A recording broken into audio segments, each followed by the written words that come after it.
talking to the radio announcers, the church people and the street people, telling them that God has smiled on me. God has smiled on you if you got breath in your body. If he woke you up this morning and started you on your way. And I want to tell you some stories of people that God smiled on.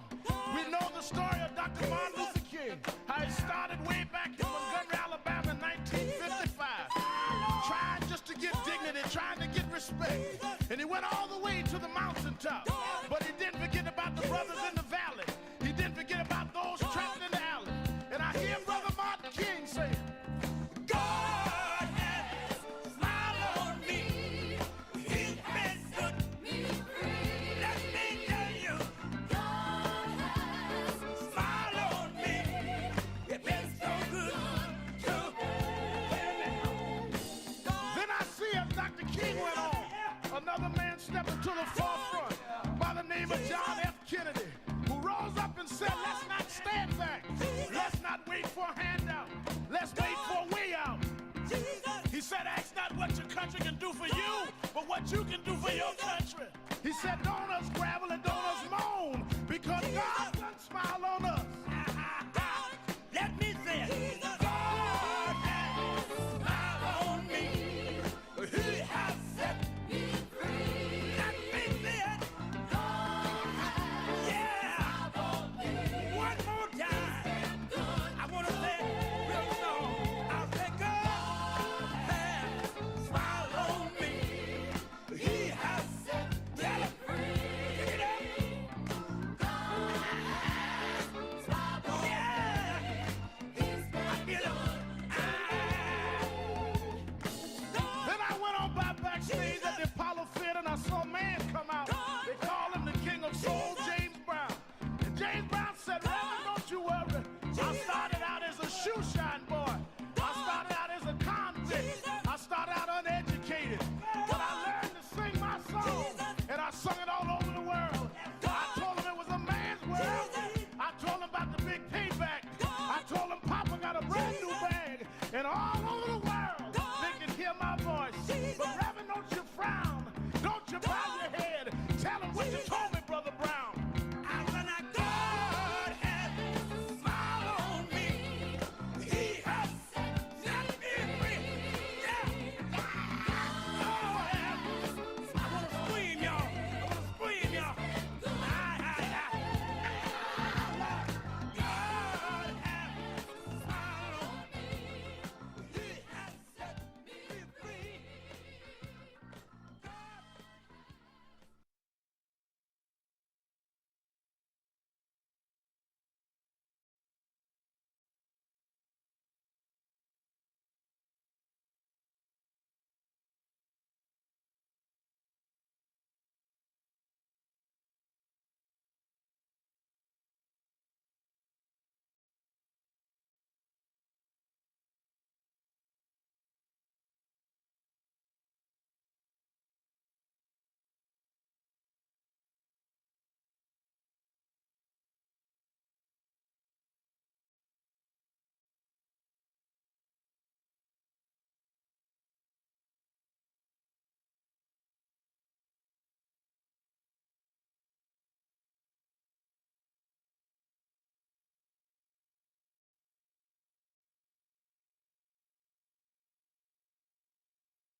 God has smiled on me.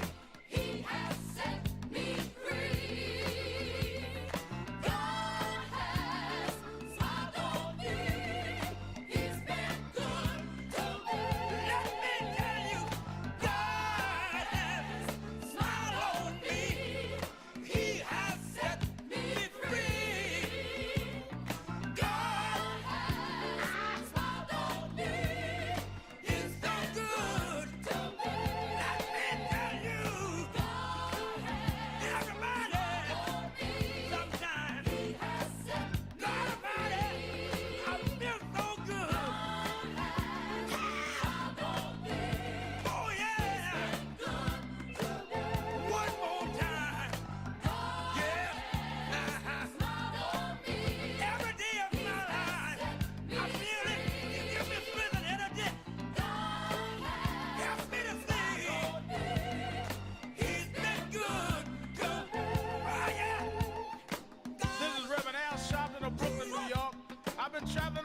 country, talking to the radio announcers, the church people and the street people, telling them that God has smiled on me. God has smiled on you if you got breath in your body. If he woke you up this morning and started you on your way. But I want to tell you some stories of people that God smiled on. We know the story of Dr. Martin Luther King, how it started way back in Montgomery, Alabama in 1955, trying just to get dignity, trying to get respect. And he went all the way to the mountaintop. But he didn't forget about the brothers in the valley. He didn't forget about those trapped in the alley. And I hear Brother Martin King saying, God has smiled on me. He's been good to me. Let me tell you, God has smiled on me. It's been so good to me.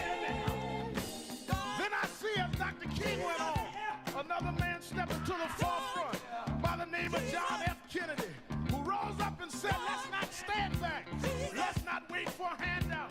Let's wait for a way out. He said, ask not what your country can do for you, but what you can do for your country. He said, don't us gravel and don't us moan, because God done smile on us. Let me say it. God has smiled on me. He has set me free. Let me say it. God has smiled on me.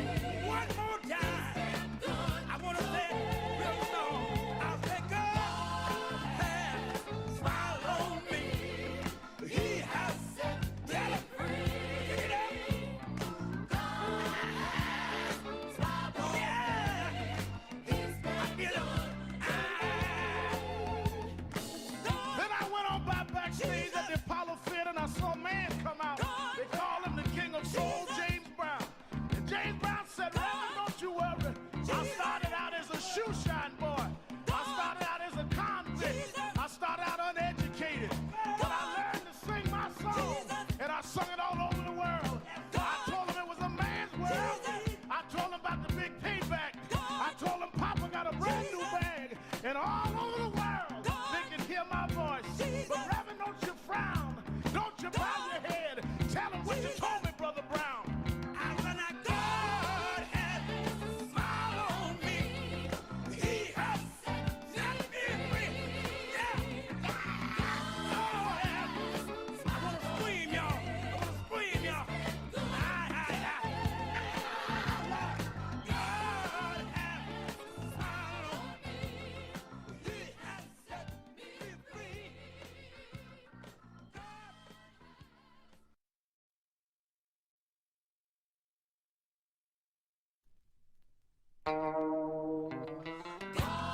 has smiled on me. He has set me free. God has smiled on me. He's been good to me. Let me tell you, God has smiled on me. He has set me free. God has smiled on me. He's so good to me. Let me tell you, God has smiled on me. Sometimes He has set me free. I feel so good. God has smiled on me. Oh yeah. Good to me. One more time. God has smiled on me. Every day of my life, I feel it. You give me strength and energy. God help me to sing. He's been good to me. Oh, yeah. This is Reverend Al Sharpton of Brooklyn, New York. I've been traveling around the country talking to the radio announcers, the church people and the street people, telling them that God has smiled on me. God has smiled on you if you got breath in your body. If he woke you up this morning and started you on your way. But I want to tell you some stories of people that God smiled on. We know the story of Dr. Martin Luther King, how it started way back in Montgomery, Alabama in 1955, trying just to get dignity, trying to get respect. And he went all the way to the mountaintop. But he didn't forget about the brothers in the valley. He didn't forget about those trapped in the alley. And I hear Brother Martin King saying, God has smiled on me. He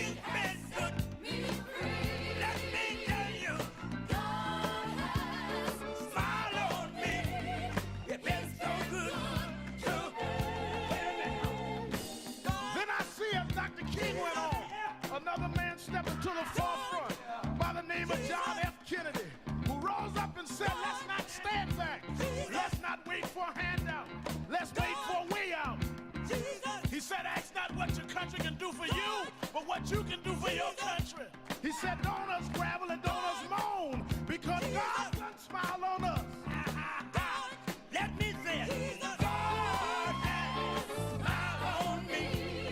He has set me free. Let me say it. God has smiled on me. One more time. I want to say it real slow. I'll say God has smiled on me. He has set me free. Pick it up. God has smiled on me.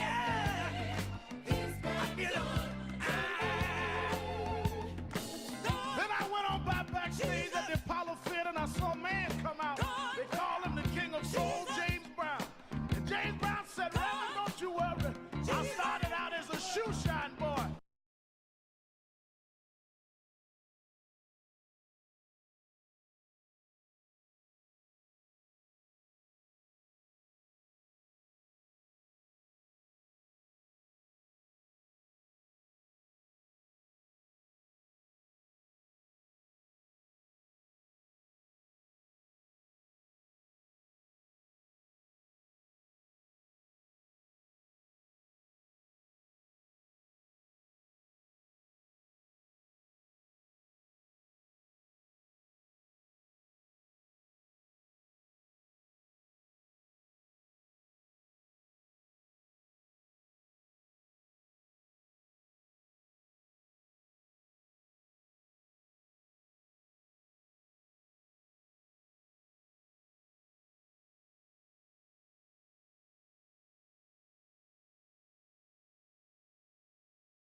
Straight.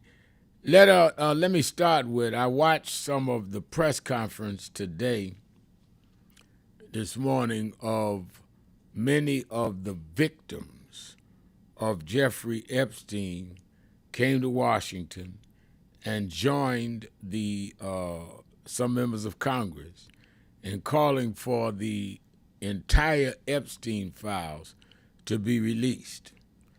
They are all, and I mean, it was many of them, said that they had been violated in their youth, underage, Epstein, or others. And it is clear that as they told this painful story, one right after another, saying that they were brought in by Epstein to have sex with him and others. They saw the trappings of a man of great influence that intimidated them, and it went on and on and on. And, you know, I'm one that believes that if you have any sensitivity at all, you would have to listen to these women. First of all, you'd have to deal with the pain that their courage overcame to even get up and tell such a painful story. And for the government to be playing games with the stories of people violated in their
co-conspirator, the convicted co-conspirator of Epstein, I think that it is suspect. Then right after that interview, she's put into a minimum security jail, changed from where she was, and put in a minimum security jail, which most folks say is almost like a country club. Now, you start piecing all of this together. You know, I went to public schools, but 1 + 1 equals 2. And 2 + 2 equals 4. This stuff is adding up to be some really despicable acts, and it clearly appears like it's an attempt to be covering up. And I think we should talk about that, because I think that the alleged conduct of anybody, the cover-up means that there's complicity at the highest levels of government. So let's talk about that. Let's talk about on the international front. It seems that all of the enemies of this country are meeting and standing together. Premier Xi of China hosted Vladimir Putin of Russia, Kim Jong-un of North Korea, and Modi of India.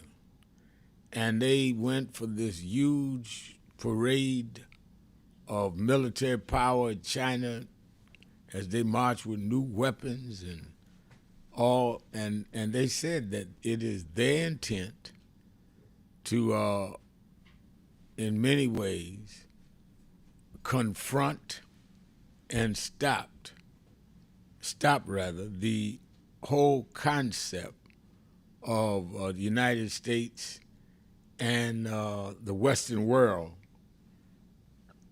dictating policy and dictating how the world should be governed. And I think this is a probably historic gathering of nations that are going to clearly take on America's power and America's military power and question it. There's no question in my mind that this is unprecedented. It is something that is, at best, a real challenge to Western civilization as we know it, built by those that have ran and chose the way that Western civilization would be dealt with. Now, the question then becomes, what happens to those of us that are in this country that will be disproportionately impacted as America's power is reduced or compromised? So we need to talk about that. And I might add, these countries are all invested in Africa. And this is not a poo-poo problem. The other thing caught my eyes is, of course, the scandal at HHC, Health and Human Services, where Robert Kennedy Jr. has laid out people in the CDC and is trying to stop vaccinations. And there's been a walkout among others. We're talking about our health. We're talking about the nation's health now. This ain't just politics. We talk about that. And the mayor of Washington, D.C. said she's going to indefinitely work along with President Trump in keeping the feds in Washington. And, my phone blew up. Many of us that stood up against this takeover don't understand that position. And I've not talked to her, but I'm standing on my position. A takeover is the wrong way to go, particularly since crime was already coming down. Now, if she was saying we're going to continue working with y'all give us the $1 billion that you took out so we can rebuild more policemen and do more of our preventive programs, that's fine. But to give him a blank check, I understand federal government runs Washington, but give him a blank check is disturbing to me. At the same time, the mayor of Chicago and governor of Illinois and others are saying they're not going to let him in peacefully. They're not going to let him in easily. They're not threatening violence, but they're saying they're fighting it in the courts. And he does not have the same constitutional power over Chicago that he has over Washington. So let's talk about all of that. 1-877-532-5797, 1-877-532-5797. Sharpton, keeping it real. Be right back. No justice! No justice! 62 years ago today, Martin marched in Washington. 62 years later, the dream is not dead.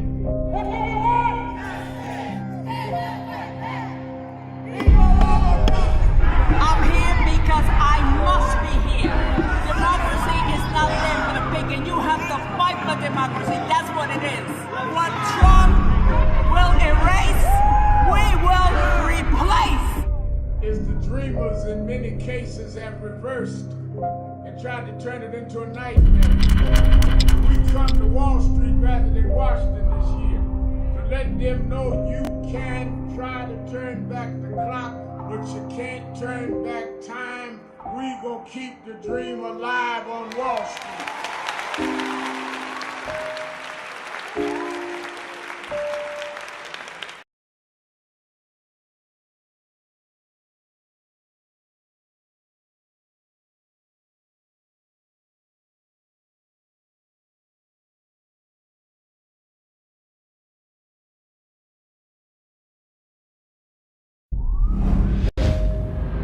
No justice! No justice! 62 years ago today, Martin marched in Washington. 62 years later, the dream is not dead.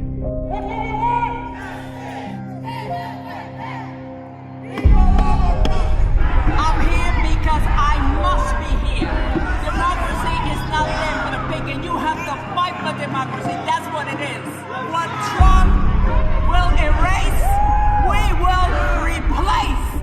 Is the dreamers in many cases have reversed and tried to turn it into a nightmare.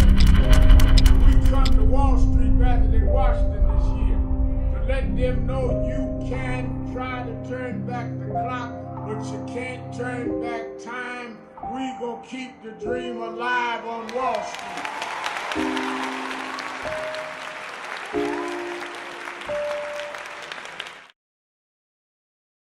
So who is Al Sharpton anyway? Who is this 33-year-old preacher without a church? A number of black New Yorkers as well.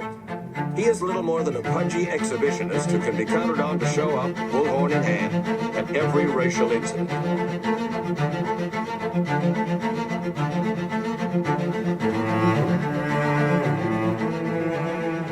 I often quote Mark Twain saying, the two most important moments in life is the moment you are born and the moment you find out why you were born. I had a very troubling conversation the other day that prompted me to do this little video. Young man that I've known a while came to me and he was crushed. I mean, really crushed, because people were criticizing his work. He's in the ministry, but he's also an actor. And he said he couldn't understand why people were jumping all over, criticizing him, trying to find scandalous and derogatory things about him. And I told him, I said, you know, you very young. You don't know the road I've traveled. They call me everything but a child of God. A blabbermouth, a loudmouth, too flamboyant, an agitator, a racist, I a race had to baiter. learn. Yeah, right. I was not defined by how others saw me. I was defined by how I saw myself and whether I was being true to myself. Some of you watching this don't like me. And it doesn't matter as long as I know what I'm doing. And I like me for being real. So I'm doing this video to say to you, whoever you are, and whatever you do, you may not be in ministry or social justice, none of this stuff, but don't live your life worried about opposition or people that don't like you. You can turn that around. Use me as an example. The same people that called me a scam artist, a con artist, a sellout, or racial hustler and all, I kept going. And the people I respected started respecting and publicly embracing my work. When Coretta Scott King, the widow of Dr. Martin Luther King Jr., had this to say about Al Sharpton. A leader who has protested injustice with a passionate, unrelenting commitment to nonviolent action in the spirit and tradition of Martin Luther King Jr. And I am talking about your leader, our leader, the Reverend Al Sharpton. The other thing that hasn't changed is the National Action Network's commitment to fight injustice and inequality here in New York City and across America. And that's not only a testament to Reverend Sharpton, it's a testament to all of you who are here tonight. First and foremost, to Reverend Sharpton. I saw him when he first came on the scene, and I have marveled at his tenacity, at the development of his intellect, and his devotion to our movement, and much he has contributed to the world we are experiencing. I am honored, and I must say that when I had my debate with Dr. King on the issue of the church and religion, he didn't warn me that after his departure, his space would be filled by another preacher, and that preacher would be Al Sharpton. All you want in life is people that matter to you to say you did all right. And more important, that you can look in the mirror and say you did all right. Thank you, Rev. Thanks for that introduction. Look, we've known each other for a long time. I'm grateful not only for your leadership and partnership, but quite frankly, more importantly, for your friendship. And thanks to all of you, members of our nation's most important civil rights organization. You have been, over all of your years, such an extraordinary leader. You are a voice of truth, a voice of conscience, a voice of practicality around what we must address and what we can do. And I thank you so much for your friendship. I remember that most of the youth around Al's age, he was about 12, wanted to be like Connie Hawkins, a great basketball player, legend, or Earl the Pearl, or Clyde Frazier. Al wanted to be like Adam Powell, a powerful preacher with a social justice gospel. He was very close to, at that time, to Reverend William Augustus Jones, powerful preacher and social justice advocate, and Reverend Gardner Taylor State right down the street, and Bishop Washington, whose church he came from, and Reverend Sandy Ray. He wanted to be like these giant preachers. He wanted them to have the edge, however, of the King's social justice dimension. He wanted to be like them, now he's one of them. Perhaps taller than most of them because of the risks he has taken and the reward God has given him with his gift. I remember so well that I first escorted him to jail. He was around 13 years old. With the jail fighting the ANP. He was in the lineage of our struggle. He grew up in it. We didn't just see him on TV one night. He didn't happen. He came bottom up, not top down.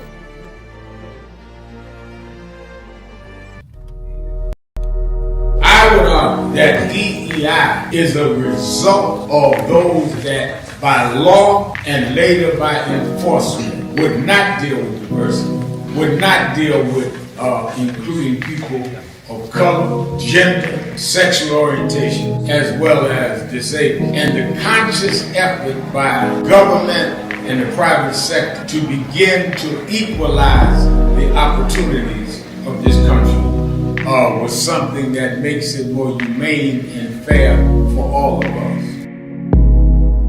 To DEI, diversify, is not based on the lack of merit. We could not show our merit because we were pompous conservatives that talk about we want a society based on merit. Well then, if it's based on merit, then why did you discriminate based on race and gender? Until they cut off much of the population and then had merit between white males.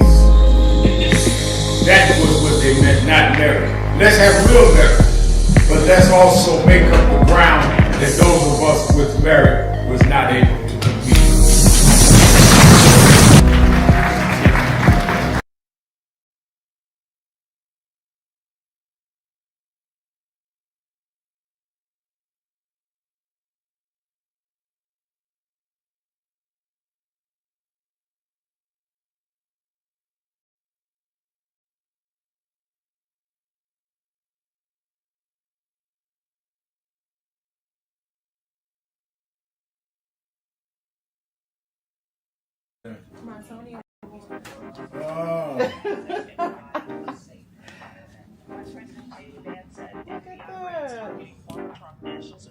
I got a Tony.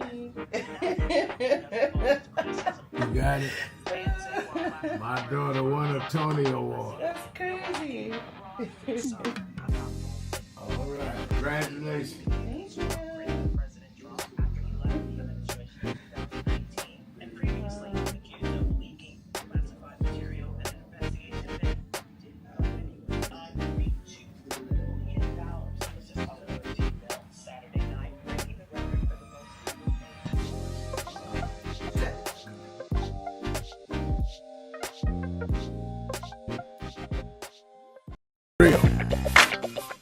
I am your host, Reverend Al Sharpton, 1-877-532-5797, 1-877-532-5797, Twitter.com, The Rev Al, Twitter.com, The Rev Al.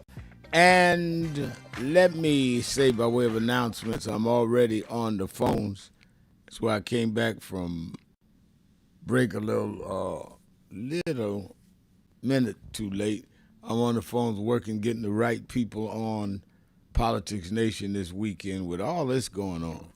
The Washington takeover and the turnaround by the local administration there, the threat to Chicago, the world now saying we're going to shift where we ought to be in terms of the powers of the Russian, Chinese, Indian, North Korean alliance, and all of that, and we're in the middle of it and have a president sitting in the White House that has declared absolute war on blacks and other people of color, and that's his ticket to stay in power and to try to win the midterm elections. I think that we more than ever need to be active and need to be involved because it absolutely directly affects and impacts us. And if the right strategy and follow-up. We had a great March rally last week, but the follow-up, I'm talking about going in these corporations, buying these shares, securing these votes in these cities that are having mayoral contests. If we just act strategically now, there's enough vulnerability for us to break through. But we're going to have to think our way through this and follow up and be disciplined. And that's why I'm on this air every day. Let's talk about it. So watch Politics Nation with Al Sharpton. Watch Politics Nation with Al Sharpton. Live at 5 p.m. Eastern Time on MSNBC. And, of course, be at the Saturday rally, you that are in the New York, New Jersey, Connecticut area. Be there Saturday morning, rally Saturdays, 9 a.m. to 11 a.m. at the House of Justice, 145th Street and Lenox Avenue in the village of Harlem. And I think that it is more than ever we need to be together. We need to have the energy together. And we need to be moving on a strategic plan together, step by step. We are, you that are not in the New York area, you can watch the rally on Impact Television or at www.nationalactionnetwork.net, www.nationalactionnetwork.net. And you can watch it there. Let me look at I'm looking at our page, our message board, and I see Reuben Powell on, No Justice, No Peace. Same back at you, Reuben Powell. Tanya Stovall saying good afternoon to Reverend Sharpton and the chat group. And I saw earlier the mayor had come on, Mayor Rodney Jones. And I see the democracy.fund said the devil will not win. Keep the faith, y'all, and always keep it real. Good afternoon, love warriors. Good afternoon to you. And, I think that Trump has put himself where he's painted himself into a corner. And I think that painting himself into a corner is the time that we need to be moving and organized more than ever. I think that it is my feeling and the feeling of others that sometimes when your opponent, and that's who Trump has made himself, in my opinion, to be to the black community, that sometimes when your opponent is now facing severe opposition, as indicated in this meeting in China, is the time you can say, wait a minute, you don't need to internally deal with us having to go to battle with you on your domestic policies, which is against us. So I think this is a time for us to really, really, really start getting past our differences and selling wolf tickets to each other and finding out ways we don't agree and come together. That's why I've gone out of my way not to criticize anybody else's strategies. Some of them criticize me. I don't respond because right now we weaken ourselves with being divided. And I think that many of us operate more out of emotion than thought, out of our feelings being hurt than a strategy being used. And I think that that is dangerous when you have somebody like Donald Trump in the White House. Now, those that decide to go at Trump, we're not being divisive. You chose to be divisive. And we're not going to make any mistakes about calling it out like we see it. So let's get ready to take a break and let's open up the phones, 1-877-532-5797. Darrell Prunty says, praise the Lord, Reverend Al Sharpton. Keep on keeping on. No justice, no peace. Thank you, Darrell. Take a break. Be right back. Keeping it real. Sharpton. Be right back. Look at the story. We celebrated Good Friday and Easter just a couple of weeks ago. Well, there's a message in that. I heard a preacher talk about this the other week. The thing that people forget, I want you to keep this in mind, is they crucified Jesus. Those of us that are Christian believe they hung him on a cross, maligned him, mocked him. Wasn't enough to nail him. They mocked him, saying, if you be the king of the Jews, step down and deliver yourself. Mocked him. ridiculed him. He wanted water, they gave him vinegar, crowned him with a crown of thorns. When they should be giving you your celebratory, they're going to give you some attacks. But the end of the story was they went and laid him in Joseph's tomb. Didn't even have a family tomb. Didn't have insurance like some of us. Laid him in a borrowed tomb. But the third morning, this is the story they tell it. The third morning, when they came to where they laid him, he wasn't there. My message is to you today that don't let them catch you where they laid you. They may kill your name. They may crucify your character. They may tell you you are nothing from nowhere, but when they come to where they laid you, let you be gone on to somewhere else. I've been called everything but a child of God. They said I'd be nothing going nowhere. They castigated us. They called us troublemakers. They called us loudmouth. And when they came to see me go to jail, I wasn't there. They can catch me on MSNBC now. They can catch me leading marches now. I serve a God that not only will go through the crucifixion, but to bring you through the resurrection. We're going to resurrect in the city. Stand up, black man. Stand up, black woman. This is our time.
We've reduced a lot of our ministry to entertainment. Or who can hoop the loudest?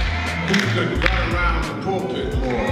Or who got the dresses fancy and don't deal with the ministry. Jesus healed more people than he preached to. Because there is in the healing your message.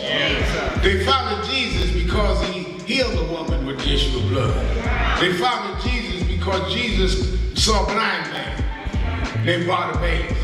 A lot of us would have dismissed him because he was a broke, poor, homeless, a blind man. How you know he was broke, Reverend? Because they say he was begging. But he understood what he was doing because he heard that Jesus was passing by.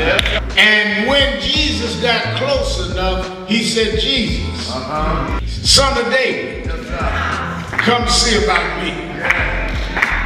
They kept telling Jesus, let's go, look, we got a schedule, we got people to see. He said it again, Jesus, son of David, come see about me.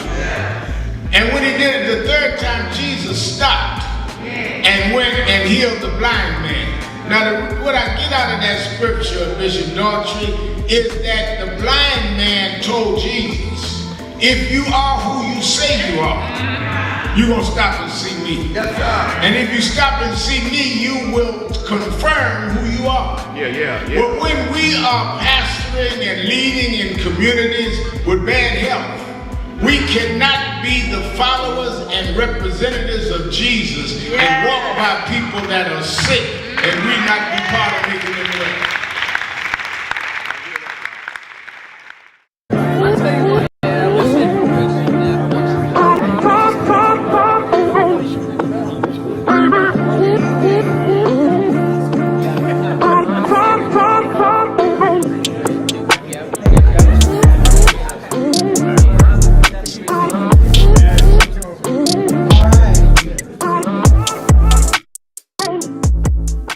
Hello, New Orleans.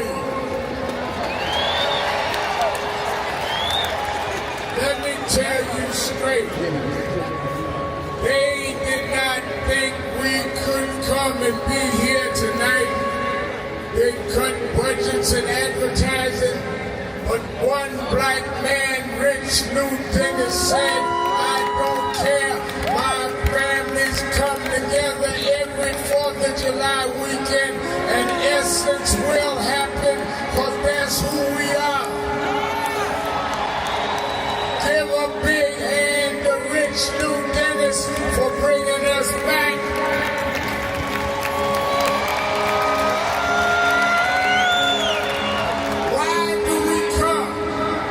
Because the essence of who we are is essential to what made this nation.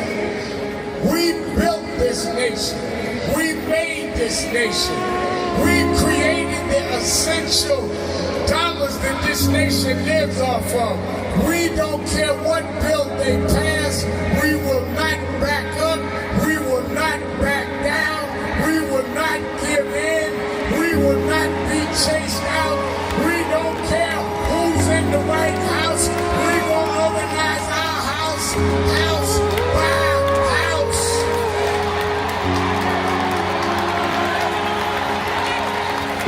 We came over the Middle Passage. We survived slavery. We survived Jim Crow. Don't you give up now. Don't you turn back now. Stand up, black man. Stand up, black woman. Reclaim your dignity. Reclaim your place. So we stand with the Global Black Economic Forum. We stand with Essence Magazine because that's who we are. So don't give in now. Yes, it's a rough day. I'm your host, Reverend Al Sharpton, and we're back 1-877-532-5797, 1-877-532-5797, Twitter.com, The Rev Al, Twitter.com, The Rev Al. Let's go to the phones. Let me go to Miss Eunice. Miss Eunice of Chicago, my dear friend, the beloved Miss Eunice. Today because I've got to go out of town. I lost a family member. Oh, sorry to hear that. Thank you. You know, Reverend, the women were very powerful at the press conference, and I heard one say that she was followed and threatened, and I'm sure they've done it to others also. And I wonder if Johnson is protecting Trump or maybe himself and others. And to see Marjorie Taylor Greene, I say, is better late than never, and wonders never cease. Yeah, that is a wonder, isn't it? Yes, it is. And the women say they're coming up with their own list. And can Maxwell be sent back to the high prison? That would probably be decided by the federal prison authorities. And they, I guess, technically work for Trump now. So it'd be very, very interesting to see if Congress can force that. That's the only way I see it happening. Oh, I see. And, you know, Rev, we are in a crisis. The other countries are coming together because they're sick and tired of the United States because Trump, he has no sense of anything. He thinks he can run the whole world. So I'm not for the other countries that are doing bad things, but I guess at some point they say we're going to move on and leave him standing on the roadside. And something is wrong with Trump. Look at his appearance. He's changing every day. And Vance is waiting in the wing to be president because I saw him snickering when they were asking Trump about his health the other day. And thank you for taking my call. All right, thank you, and travel safe. Let's go to Jerry in Cleveland, Ohio. Jerry. Hi, how are you doing? I'm doing well. How are you? I'm doing pretty good. I just wanted to speak about, it doesn't seem like people really pay attention to what Trump and them are doing, because I'm not a person who is really that hyped up on the Democrats, but to me, it's a matter of voting for the lesser of the two evils. Because I know one side will hurt me, The other side might not do everything that I think needs to be done, but they won't at least hurt me. And to give you an example, Robert Kennedy Jr. is talking about eugenics, and I don't hear anybody talking about, he wants to put us on a schedule saying the black immune system is different from the white immune system. And then I read it somewhere, and I can't remember where, so I wish I could tell you, but he's for eugenics. And then what gets me is in the southern states, why are the southern states seem to be getting an increased number of people with HIV and AIDS? And at the same time, while this is going on, why is Donald Trump cutting funding for AIDS and HIV research?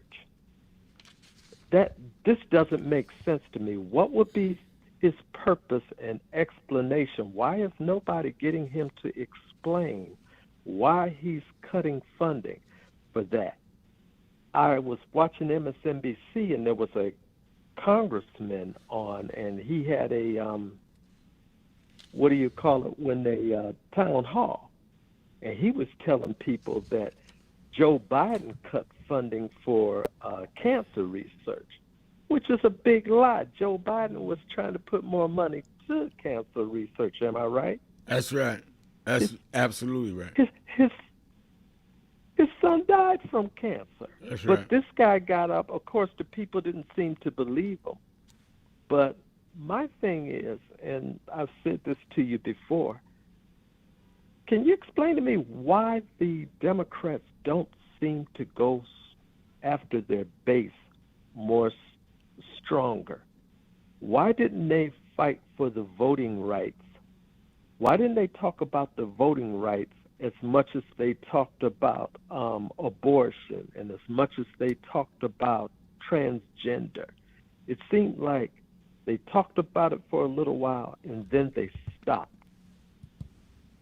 They need to show black people, because a lot of black people just don't think they care, in which some of them it looks like they don't, because they'll come to your churches and everything, when they want your vote, and then a lot of times, a lot of them, all of a sudden, they're not fighting for you.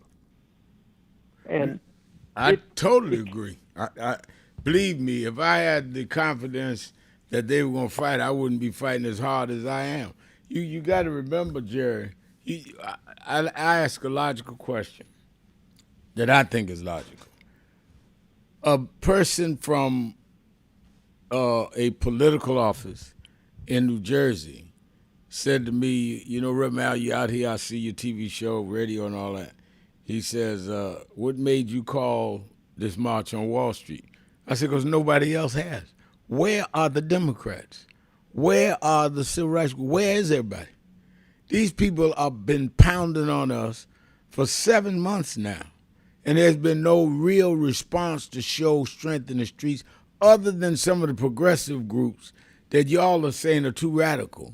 And I don't know what's radical about unions marching as they did Monday and about those that were marched against Tesla.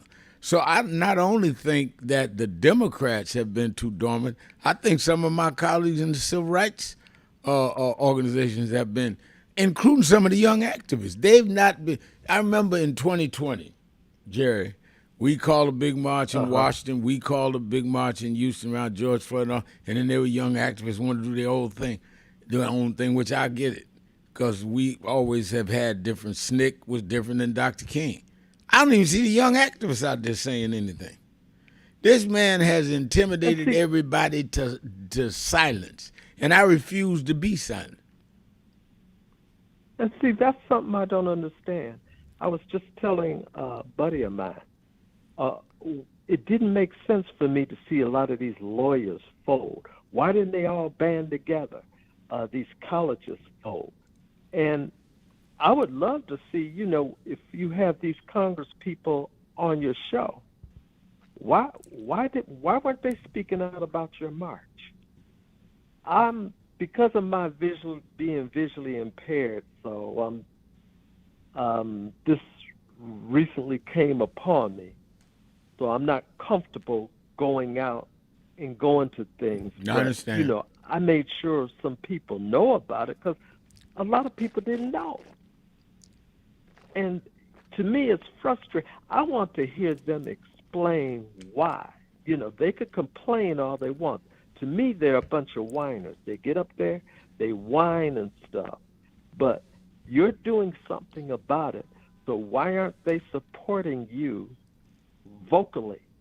Why haven't I heard more people speaking about what you were doing?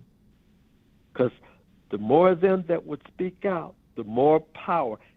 Trump can't beat us all. Yeah, I agree. But He see, can't do nothing against if all you of us. are afraid to speak out against Trump, if you are afraid to take action against Trump, then you're afraid to speak about what I'm doing or anybody else is doing against Trump. That's why they're not speaking out. The same reason they're not speaking out against Trump in the first place. There's some members of Congress, like Jasmine Campbell and others, that are. And Jasmine, they're trying to cut her district up to take her out. And my thing is that when they come after you, then you know that you are hitting something that they are afraid of. So you fight harder. You don't back up. You keep going. Because if they can bluff you, they will always win. Go ahead. Because what makes me mad is I see more of them going after each other. Absolutely. Because I'll never forget the lady that went after Al Franken. I thought he was really an up-and-comer. And I always mispronounce his name. Mamdani? Mamdani. Yeah, Mamdani. Mamdani. Why are you going after him and you got a president who cuts funding for schools, who cuts funding for cancer? Why aren't you speaking about this? And as far as this thing with Medicaid and Medicare and Social Security, keep saying it. Because one thing Trump, and I can't stand Trump, but one thing he does, like he said, it doesn't matter what you say, just keep repeating it. They'll believe it. That's right. So why can't they keep repeating the truth? Absolutely right. I couldn't have said it better. Thank you for your call. Let's get ready to take a break. I'm coming right back. Keeping it real. Sharpton, 1-877-532-5797. I see Evangelist Ramsey, great activist, saying, Reverend Sharpton, I tried not to miss your radio show. It's informative and helps me grow. Long message, but I wanted to get it in. Evangelist Ramsey, always with us. Let's take a break. Be right back. Keeping it real. Sharpton. Be right back. So who is Al Sharpton anyway? Who is this 33-year-old preacher without a church? A number of black New Yorkers as well. He is little more than a pudgy exhibitionist who can be counted on to show up, bullhorn in hand, at every racial incident.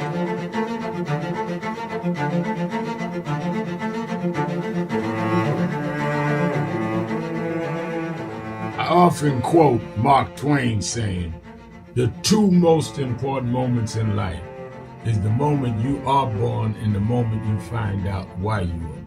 I had a very troubling conversation the other day that prompted me to do this little video. Young man that I've known a while came to me and he was crushed. I mean, really crushed, because people were criticizing his work. He's in the ministry, but he's also an actor. And he said he couldn't understand why people were jumping all over, criticizing him, trying to find scandalous and derogatory things about him. And I told him, I said, you know, you're very young. You don't know the road I've traveled. They called me everything but a child of God. Racial discord, a blabbermouth, a loudmouth, too flamboyant, an agitator, a racist, I a race had to baiter. know. Yeah, right. I was not defined by how others saw me. I was defined by how I saw myself and whether I was being true to myself. Some of you watching this don't like me. And it doesn't matter as long as I know what I'm doing. And I like me for being real. So I'm doing this video to say to you, whoever you are, and whatever you do, you may not be in ministry or social justice, none of this stuff, but don't live your life worried about opposition or people that don't like you. You can turn that around. Use me as an example. The same people that call me a scam artist, a con artist, a sellout, or racial hustler and all, I kept going. And the people I respected started respecting and publicly embracing my work. When Coretta Scott King, the widow of Dr. Martin Luther King Jr., had this to say about Al Sharpton. A leader who has protested injustice with a passionate, unrelenting commitment to nonviolent action in the spirit and tradition of Martin Luther King Jr. And I am talking about your leader, our leader, the Reverend Al Sharpton. The other thing that hasn't changed is the National Action Network's commitment to fight injustice and inequality here in New York City and across America. And that's not only a testament to Reverend Sharpton, it's a testament to all of you who are here tonight. First and foremost, to Reverend Sharpton. I saw him when he first came on the scene, and I have marveled at his tenacity, at the development of his intellect, and his devotion to our movement, and much he has contributed to the world we are experiencing. I am honored, and I must say that when I had my debate with Dr. King on the issue of the church and religion, he didn't warn me that after his departure, his space would be filled by another preacher, and that preacher would be Al Sharpton. All you want in life is people that matter to you to say you did all right. And more important, that you can look in the mirror and say you did all right. Thank you, Rev. Thanks for that introduction. Look, we've known each other for a long time. I'm grateful not only for your leadership and partnership, but quite frankly, more importantly, for your friendship. And thanks to all of you, members of our nation's most important civil rights organization. You have been, over all of your years, such an extraordinary leader. You are a voice of truth, a voice of conscience, a voice of practicality around what we must address and what we can do. And I thank you so much for your friendship. I remember that most of the youth around Al's age, he was about 12, wanted to be like Connie Hawkins, a great basketball player, legend, or Earl the Pearl, or Clyde Frazier. Al wanted to be like Adam Powell, a powerful preacher with a social justice gospel. He was very close to, at that time, to Reverend William Augustus Jones, powerful preacher and social justice advocate, and Reverend Gardner Taylor State right down the street, and Bishop Washington, whose church he came from, and Reverend Sandy Ray. He wanted to be like these giant preachers. He wanted them to have the edge, however, of the King's social justice dimension. He wanted to be like them, now he's one of them. Perhaps taller than most of them because of the risks he has taken and reward God has given him with his gift. I remember so well that I first escorted him to jail. He was around 13 years old, with the jail fighting the ANP. He was in the lineage of our struggle. He grew up in it. We didn't just see him on TV one night. He didn't happen. He came bottom up, not top down.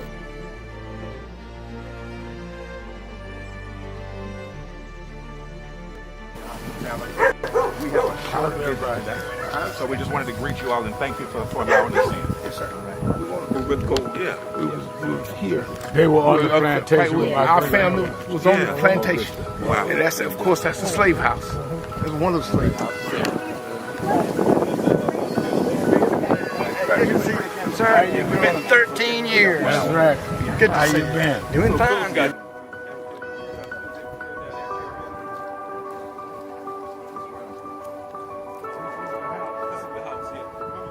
Right, last time. And we, Alexander Sharpton.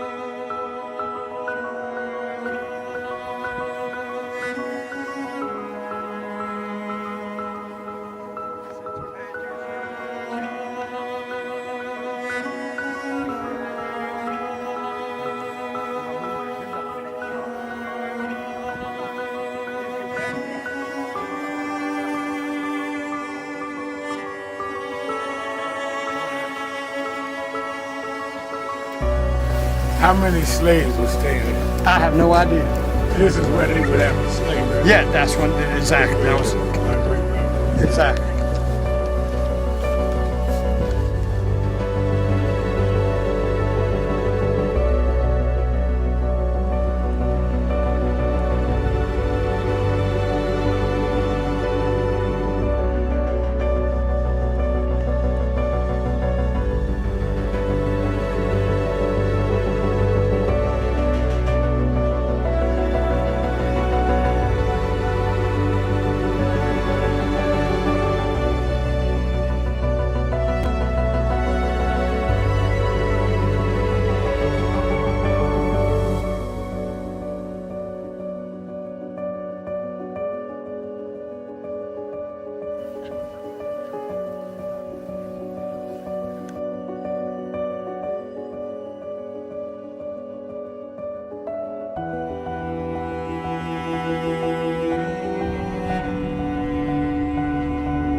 The two people that most influenced my life were from South Carolina, James and Jesse. Jesse right up the road with me. I went over his mother's funeral. Jesse walked me to my mother's kitchen. From South Carolina. That's the balance of my life, James and Jesse. Yeah. Civil rights, shoulders. But also where your people from too. Literally. Yeah, right. And when I knew Jesse was from James, I started president. Yeah. And James had died before I knew about it in South Carolina. Oh, really? Yeah. James died December 25th. He died Christmas Day, 06. And they came to do the story for February of 07. They came in January. His daughter swear that was his daddy and him pushing the information out. Wow. And I called Jesse and told him, do you know that my great-grandfather was a slave about 45, because Greenville right up to I-20. He said, I told you we was connected. That's why you gotta listen to me. But nah. Stop going through your life like you are a co-star or a bit player in your own drama. No, you are the main star. You're the central figure in your life. What you decide is what is the major thrust of your life. And others may contribute, impact, affect, but it's your life that you're central in. So stop trying to lay the weight of what you do or don't do on others. That weight is squarely on your shoulders and in your hand. You want to be firm and give your life choices. I am your host, Reverend Al Sharpton, 1-877-532-5797, 1-877-532-5797. And again, don't forget, watch Politics Nation this weekend. I'm gearing it up. I'm talking to the right people and during these intermissions. Don't miss it. Saturday and Sunday, 5 p.m. Eastern Time on MSNBC. You in the New York area, you need to be at the Saturday Action Rally at the House of Justice in Harlem, 145th Street and Lenox Avenue, 9 a.m. to 11 a.m. Saturday morning. I'll be there looking for you. You that are not in New York can watch it live on Impact Television or on live stream at nationalactionnetwork.net. All right, we still taking your calls, 1-877-532-5797.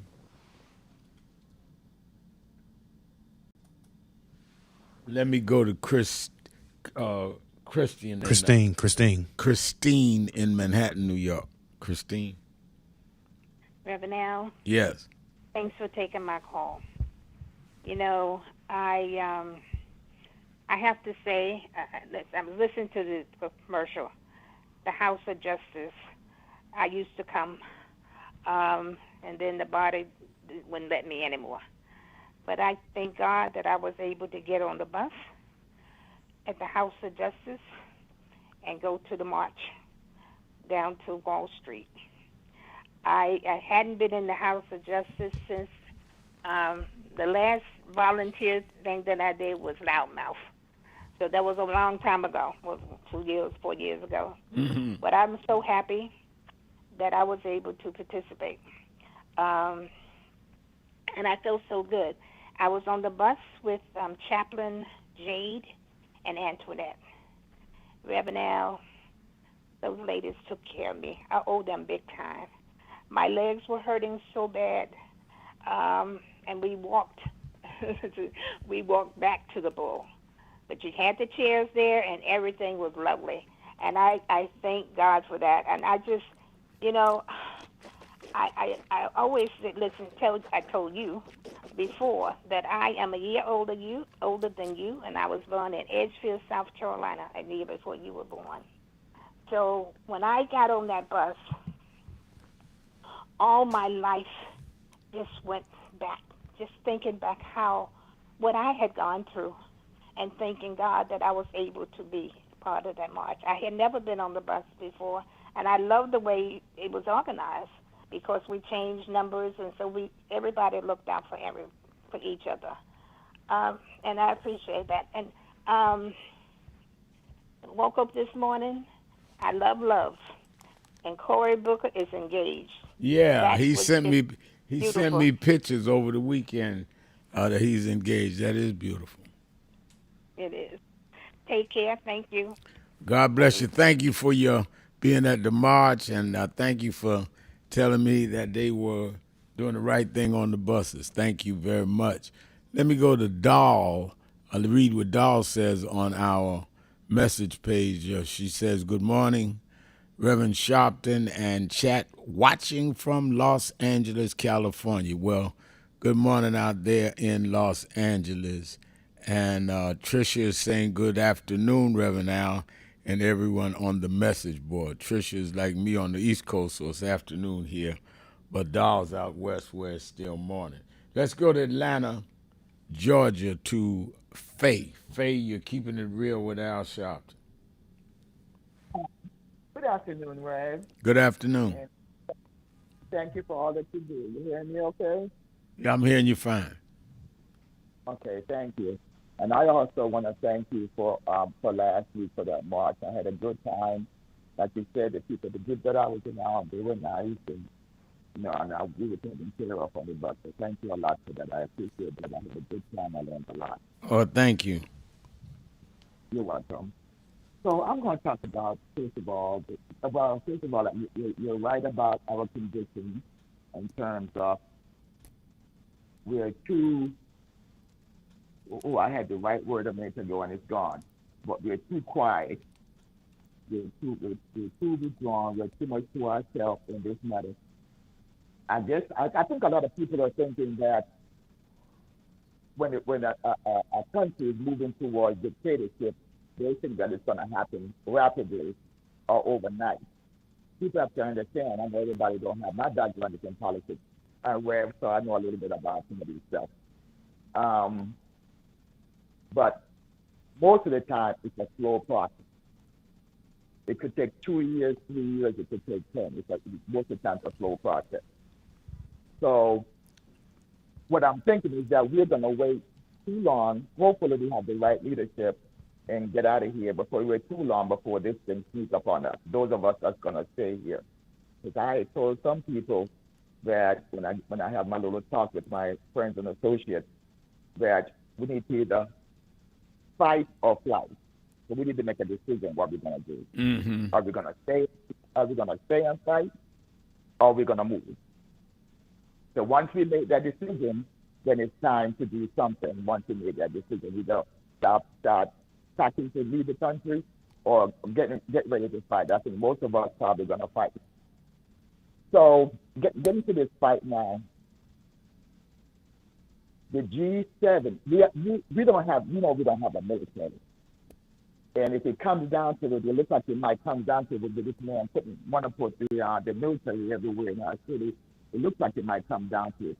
And if it's going to come down to it, since we don't have a military, we're going to need some help. I believe that we need to do it now. I believe that we need to file.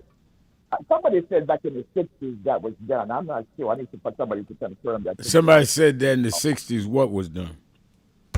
Okay, I'm gonna get to it, Rev. I'm sorry. I talk like that sometimes. What was done was that a complaint was filed to the UN about our conviction in the United States. I heard he talked about probably back in the 80s, I think. I probably heard he talked about, but I don't know what was officially done. But we need to file a complaint, Rev, and we can't wait to the last minute, with the UN, and we need to file a complaint with the International Court. And we need to do that probably before the year is out. And this is what I'm saying. Since we don't have a military, we're going to need some help. It seems like we're going to need some help from outside the country. Now, since we're supposed to belong to G7, even though the Europeans, a lot of times, they call themselves the G6. A lot of times, they don't really count the United States. But since we belong to G7, one can say we probably could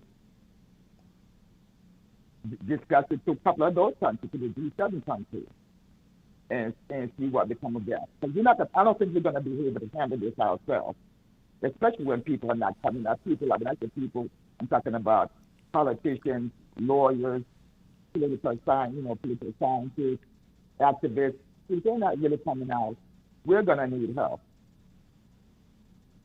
The G7 Rev are going under. The G7 are going under. I give the G7 less than 10 years and they'll be gone. Mm-hmm. You know, Europe is going under. They say England is so bad. I heard England is so bad, it's like a civil war going to break out there. You know, Italy and Germany having money problems. You know, France is going under. And you know, with UK, you know, that's 4 or 5 countries right there with UK. But they say Europe is going under. That's one of the reasons why they're not able to help Ukraine, because they're having a tough time themselves. So the G7 is going out of business. So the people then that we're going to have to turn to are the BRICS. I love the BRICS. I hope they continue to come together and do what they need to do. Now, the BRICS economic philosophy is closely aligned with us, because they also believe in democratic socialism. Yeah. And that's why most of us want to break it down and see what it, most people of color would like what it's about. And that's why a lot of people like Mandani. Right. Because of what he's offering based on his beliefs. Now, somebody was calling him anti-Semitic. He's not anti-Semitic. He's just not for genocide. Mm-hmm. But anyway, so I love the BRICS. We are going to have to discuss our issues with at least 2 countries from the BRICS. There's 10 of them now. There's 10 of them and 10 what they call partners. So there's 20 altogether countries.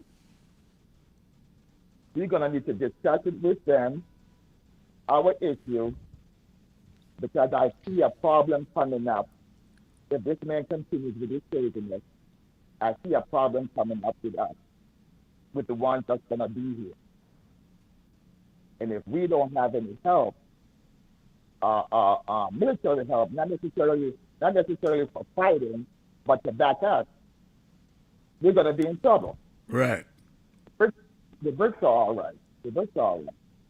So we need to contact, as far as the group. I'm saying also that I talk around. I apologize for that, but I'm saying also that the best of people in the political world need to be together, because everybody don't need to know what we're gonna do.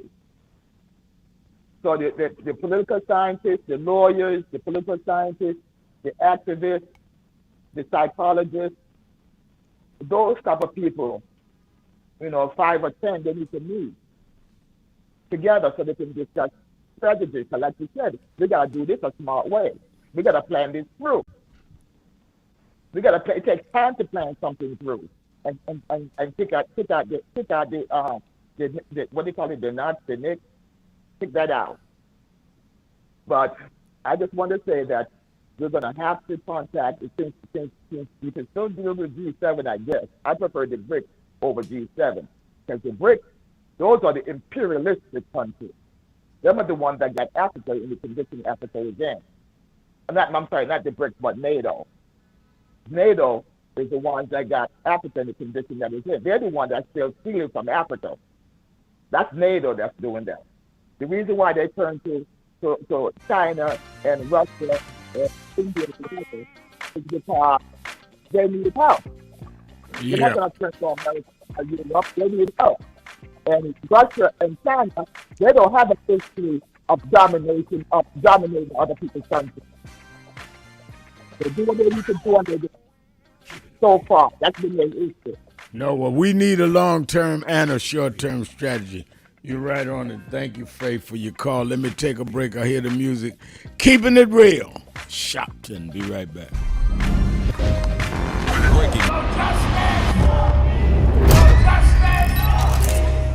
62 years ago today, Martin marched in Washington. 62 years later, the dream is not dead.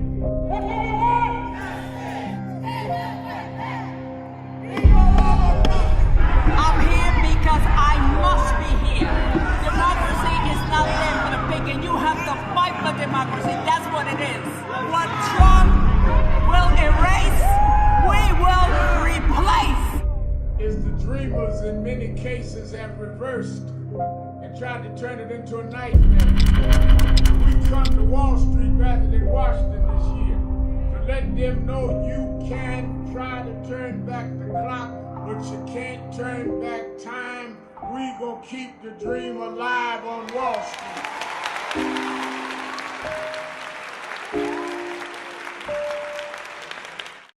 Stop going through your life like you are a co-star or a bit player in your own drama. No, you are the main star. You're the central figure in your life. What you decide is what is the major thrust of your life. And others may contribute, impact, affect, but it's your life that you're central in. So stop trying to lay the weight of what you do or don't do on others. That weight is squarely on your shoulders and in your hand. And if you want to defer and give your life choices to others, that's on you.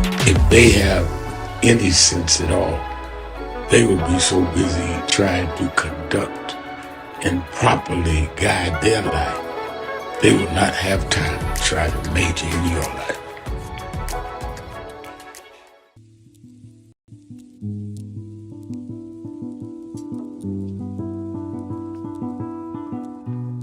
I had a thought this morning that I want to share with you about mentorship. I am able to do a lot of what I do because I had great mentors, but there are correct ways and incorrect ways to mentor people, in my opinion. I was mentored as a boy preacher by Bishop F.D. Washington, one of the great Pentecostal preachers of his time. Then Reverend William Jones became my pastor after Bishop Washington died, who was unquestionably in the top 5 black church ministers, theologians. Reverend Jesse Jackson, who I started my activism under his leadership, he and Reverend Jones.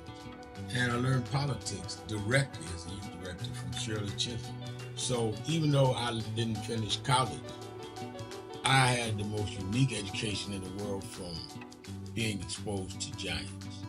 But the one thing I learned is as I grew older and people started coming younger than me and wanted me to teach and mentor them, the magic of the mentors I had is they did not want me to be their clone. They wanted me to learn things from them and use my own gifts and talent in my own unique way and let me do things on my own. because they knew that if I flopped in some things, it would teach me for the other things. They'll come and help me once I was down, but they were not going to have me avoid being down. And they were not going to impose themselves on me. Why am I saying that? Because too many mentors want clones, and too many mentees want their mentors to put them on a pedestal. Oh, so-and-so didn't do this for me. Oh, so-and-so didn't open doors for me. If they got to open doors for you, it may mean that they knew you weren't ready to go through those doors. Their job is to prepare you. Your job is to develop your own skills, your own unique ways. And I don't care if it's my daughters, who both have come into their home, or anyone else. I'm not a talent agent. I did not form National Action Network to give people their step up. I formed it to fight for justice for everybody. If talented people get in, it's my job to invest and give them a platform. It's their job to get on the platform and perform and show their ability. Sitting with me today in the office as I talk about is one of my mentees, Reverend Stephen Marshall. Now, Stephen, you just came around us when you were how old? 11 years old. 11 years old. You just turned 40 and now you're called to the ministry? Yes, sir. And what do you do in National Action Network? I formulate policies, lead in various regions, but most importantly, I senior advisor to you on all things from social justice strategies, politics, intergovernmental affairs, you name it, community organizing, all of that stuff. And I could go through scores of others. My daughters started Huddle. They got Huddles now, which is for young people to meet once a week all over the country. I just saw the video from the Las Vegas National Action Network chapter. Now, when you decided to preach, did I ever tell you to become a preacher? Not one time. Who called you to preach? The Lord. All right. And did I say go to this school or that school? No, sir. Did I open this door, that door? Did I tell you be ready when the doors open? Always be ready and prepared. And that's what I'm saying. Get you some young people than you that you can help along the way. But don't be their talent agent. Their talent must speak for themselves. And anybody that grumbles with you about so-and-so didn't do something for them, maybe it's because they didn't feel you were ready, or that they felt if they did it, you wouldn't do it on your own. But we all don't live forever. I want the next generation to speak of me, of National Action Network, and others, the way I speak of Reverend Jones and Bishop Washington and Shirley Chisholm and Reverend Jackson. But I just don't want young people to feel that somebody ought to give them the reins of leadership or give them the reins of business or whatever it is you're in. You need to learn from their journey, get the pearls of wisdom from them, but don't have them do for you, because then it means you can't do it for yourself.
Hey, what's up? They're doing, thank you. They're doing What's on Your Mind? Yeah. All right, then, we got a birthday this week. I got to talk about that. Oh, no. Happy birthday Please. this weekend. And Carrie White's birthday, right? Corey's birthday's today. Yeah, and I got tell Reverend Bird reading Daniel 5th chapter. I want him to read. And I'm ready. Got a message. Keeping it real. I'm your host, Reverend Al Sharpton. Let's go to Richard in Milwaukee. Richard. Is Richard there?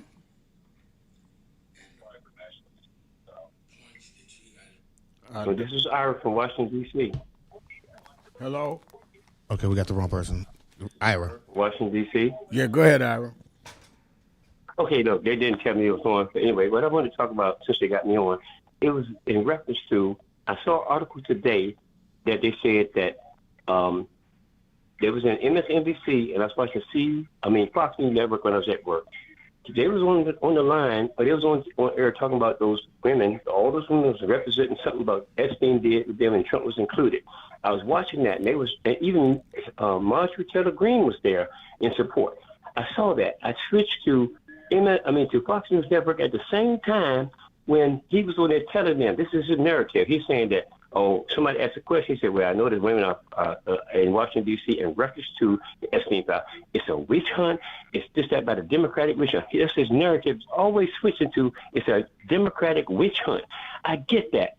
He's not a truthful man. So therefore, everybody that watched Fox News Network, that's why I watched both at the same time. On MSNBC, they told the truth. Like, you be there.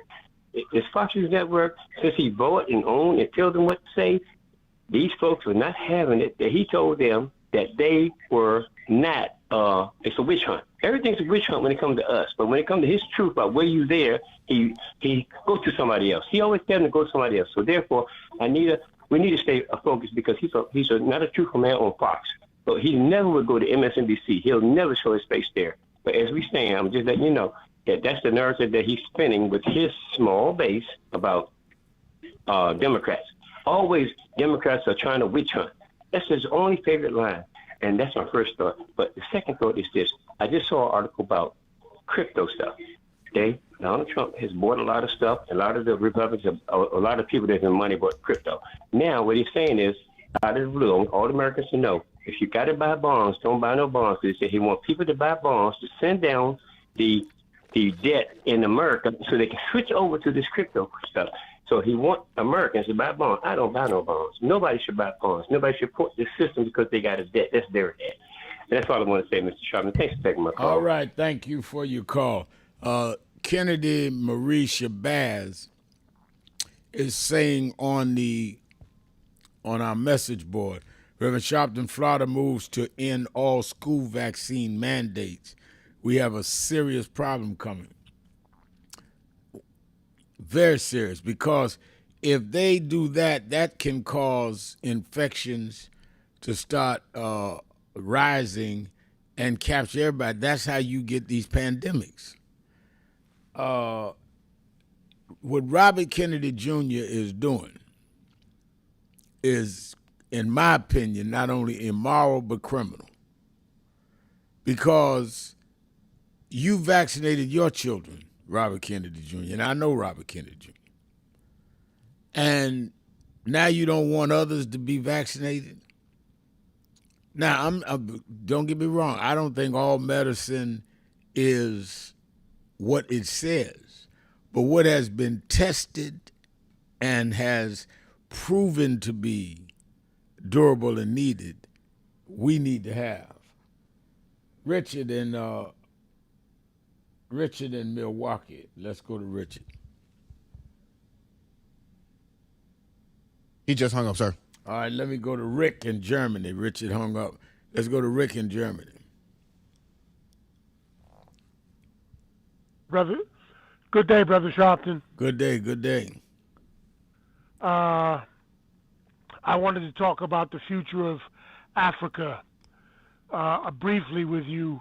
I know your focus is politics there in America, but I think black people need to rally around Africa, trade with Africa, and build Africa. You've got two powerful rivers. One, the Congo, dividing Republic of Congo from the Democratic Republic of Congo. And if they could get that river electrified to power electricity, Africa, that part of Africa, the Congo, could improve in the next 30 years. You've got the Nile River, and if they could get that river electrified, you could improve the life for many people that the Nile passes through, especially Sudan. Brother man, I'm done. Very good points. Thank you for your call. Let me go to Ron. Ron in Maryland. Ron. Good afternoon, Reverend Sharpton. Good afternoon. Reverend Sharpton, I'd like to talk about the same thing that the young man was just talking about. He was talking about energy and electricity. President Biden signed an executive order 14906. People talk about what the Harris and Biden administration didn't do. This is something he did do. On his first day in office, he signed Executive Order 14906, which gave rise to what they call the Invest in America agenda, which was the Inflation Reduction Act and the Justice 40 Initiative. Well, inside of that Justice 40 Initiative and the Inflation Reduction Act, there was an initiative that was called the Greenhouse Gas Initiative. There has been several decisions that judges have ruled on this particular fund. This fund has $27 billion in it. Because Michael Regan was the first African American that President Biden tapped the head EPA, and they had to develop policy and initiate these programs, they knew that they had a short-term timeline before the election. So what he did, he put $20 billion on the Citicorp Bank, and you had organizations which were vetted, CDFIs. They had a meeting at Coppin State University 2 years ago. Vice President Harris was there, and they figured out a way to protect that funding in case the election flips, which it did. It was another $7 billion for a program called the Solar for All program, which was a pilot that started right here in Washington, D.C. That $7 billion still stayed in the coffers. I'm going to read to you very quickly, Reverend Sharpton. Judge rules EPA termination environmental justice grants are unlawful. What this came out in Politico, the online news group, in June 18, 2025, Judge ruled that Zealand didn't have the right to rescind or try to rake back that funding. But the judge wasn't a judge that was appointed by President Biden. As soon as they got it under a federal judge that was appointed by Bush, this just dropped on Friday, the day after the march, August 29th, 2025, Politico. Judge has ruled that EPA can rescind grants awarded to the Biden by a federal judge. It was issued on that Friday. And they have he's thrown out a case that represents some 24 nonprofits that's been vetted. Now, we're talking about $7 billion that was going to help 900,000 low and moderate income residents get PV systems on their homes at no cost out of their pocket. Hold 1 minute. Just 1 minute. Just 1 minute. I'm going to hold you over the break. Let's take a break. Be right back. Keeping it real. Sharpton, 1-877-532-5797. Keeping it real.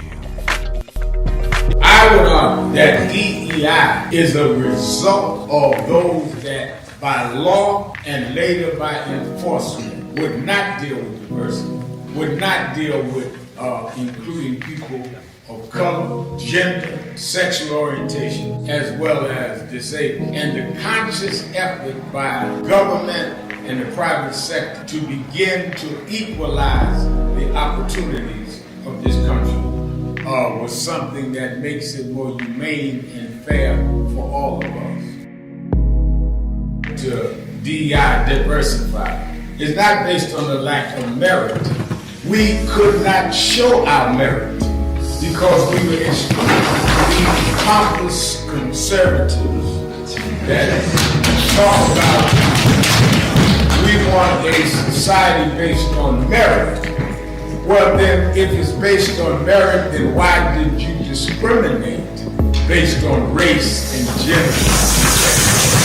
Until they cut off much of the population and then had merit between white males. That was what they meant, not merit. Let's have real merit, but let's also make up the ground that those of us with merit was not able to compete.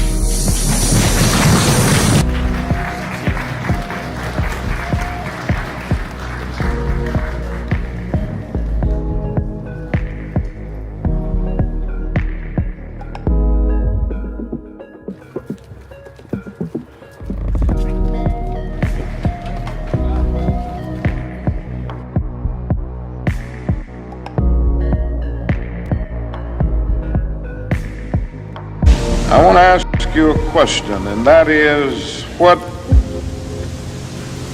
is in your life's blueprint?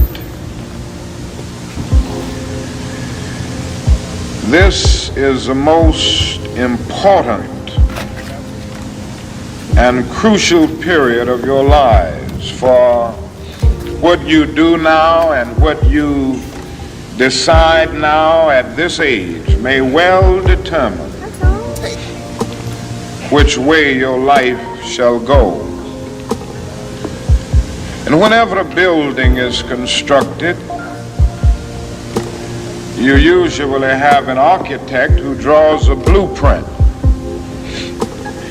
And that blueprint serves as the pattern, as the guide, as the model for those who are to build the building. And a building is not well erected without a good, sound, and solid blueprint. Now each of you is in the process of building the structure of your lives. And the question is whether you have a proper, a solid, and a sound blueprint. And I want to suggest some of the things that should be in your life's blueprint.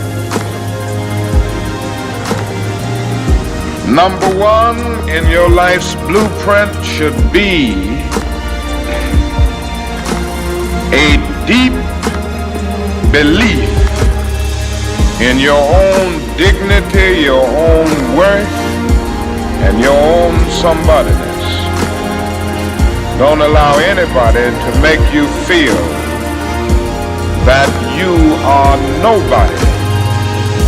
Always feel that you count. Always feel that you have worth.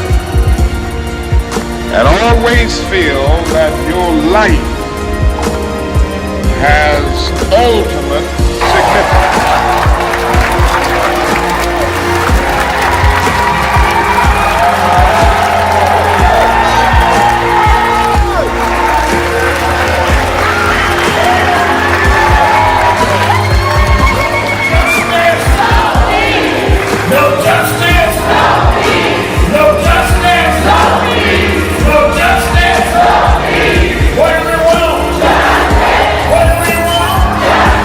What do we want?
we've reduced a lot of our ministry to entertainment. Or who can hoop the loudest? Who can run around the pulpit more? Or who got the dresses fancy and don't deal with the ministry? Jesus healed more people than he preached to. Because there is in the healing your message. They followed Jesus because he healed a woman with the issue of blood. They followed Jesus because Jesus saw a blind man named Bartimaeus. A lot of us would have dismissed him because he was a broke, poor, homeless, a blind man. How you know he was broke, Reverend? Because they say he was begging. But he understood what he was doing because he heard that Jesus was passing by. And when Jesus got close enough, he said, Jesus, son of David, come see about me. They kept telling Jesus, let's go, look, we got a schedule, we got people to see. He said it again, Jesus, son of David, come see about me. And when he did it the third time, Jesus stopped and went and healed the blind man. Now, what I get out of that scripture is Reverend Al Sharpton, and we're back. 1-877-532-5797, 1-877-532-5797, or you can go on the message page and we'll read your message. I see Lori Parks just checked in saying good afternoon, everybody. Good afternoon, everyone, she says. And there was, hello, Reverend Al. I was a D. This is Angela Conley saying I was a DEI who used to work for NASA. Yes, used to. I hear you, Angela. All right, go ahead. Let me go back to Ron. Go ahead, Ron. Well, Reverend Sharpton, what's so important about this is that at the same time, the GOP has signed an unholy alliance with the tech industry and the fossil fuel industry, and they're building these data centers all over the country. At the same time, through the regulatory entities such as the PJM, which represents 13 states in the District of Columbia and 65 million customers, we just got hit with a 686% rate hike on our electricity bills that are passed directly to us as consumers. Now, Trump in 2024 called a meeting with the tech industry and the fossil fuel industry and said, okay, put $1 billion, this was reported in Politico, in my campaign, and y'all can do what you want to do as it relates to raising the heights on the rates on gas, water, and natural gas. Now, this is it's being played, and it's coming through the regulatory entities such as MISO, which represents another 15 states, that's the southern states, so that gives you 45 million customers, and they just got hit with a 2,100% rate hike. And this is passed directly to people on their gas, water, and electricity bills, Reverend Sharpton. It don't get no more basic than that, even for the folks who are struggling to hold on to their homes. So this unholy alliance and the payoffs comes through these type of things. In Louisiana, in Mike Johnson's district, Zuckerberg, they just proved the deal to build the largest data center in the North American hemisphere, large enough to fit 1,700 football fields. It's going to use 2,662 megawatts of energy a day. That's enough power to power 1,334,000 homes. All right, wait a minute. So you're saying that Zuckerberg, this is Mark Zuckerberg. Yes, sir. Is building this. Meta. Is building this in northeast Louisiana. Wait a minute, you can't answer the question if you don't let me ask it. He's building this in Mike Johnson's district, the Speaker of the House. Yes, sir. All right, go ahead. Because I want people to understand that's what power does. There's no accident that this man's going to build this in the Speaker's district. And they just got this thing cleared through the Public Service Commission down there. Now, the governor of Louisiana comes on and think that everybody's ignorant but him and tells the constituents, oh, your electricity bills only go up a couple of dollars. Well, if that's the case, Reverend Sharpton, I can sell you some real estate in the Harlan Tunnel during rush hour. This is absolutely ridiculous how they played us with smoke and mirrors. And on September the 22nd, 13 governors that represent those states in MISO, they're meeting and calling an emergency meeting, and it would be great if we could get someone from our black clergy to be in Philadelphia for that meeting, because our governors are fighting this thing, because this affects everybody. It's driving up our gas, water, and our electricity bills. So people can go to my website, Reverend Sharpton, at positivechangepc.com, click on News and Events tab, and they can find all this information, because I'm not just coming on to run my mouth. I work at this. This is what I do. I produce a podcast called You sound like you work at it. All right, let's check this out. Thank you for your call. Let me go to Will in Cleveland, Ohio. Will. How you doing? Good. How you doing? Good. All right. Yeah, I just had 2 points I want to try to get across. First, I think Democrats or whoever should start asking questions about to Trump and his wife about this Epstein thing, because Trump would talk about your mother, your wife, anybody.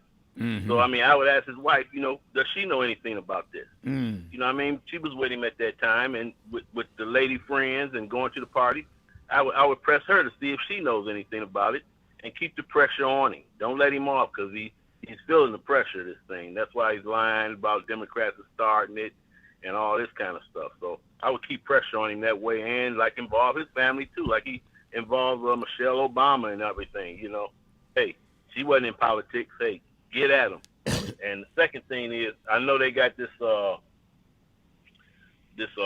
on shutting down the government, I think in a couple weeks or so. Right.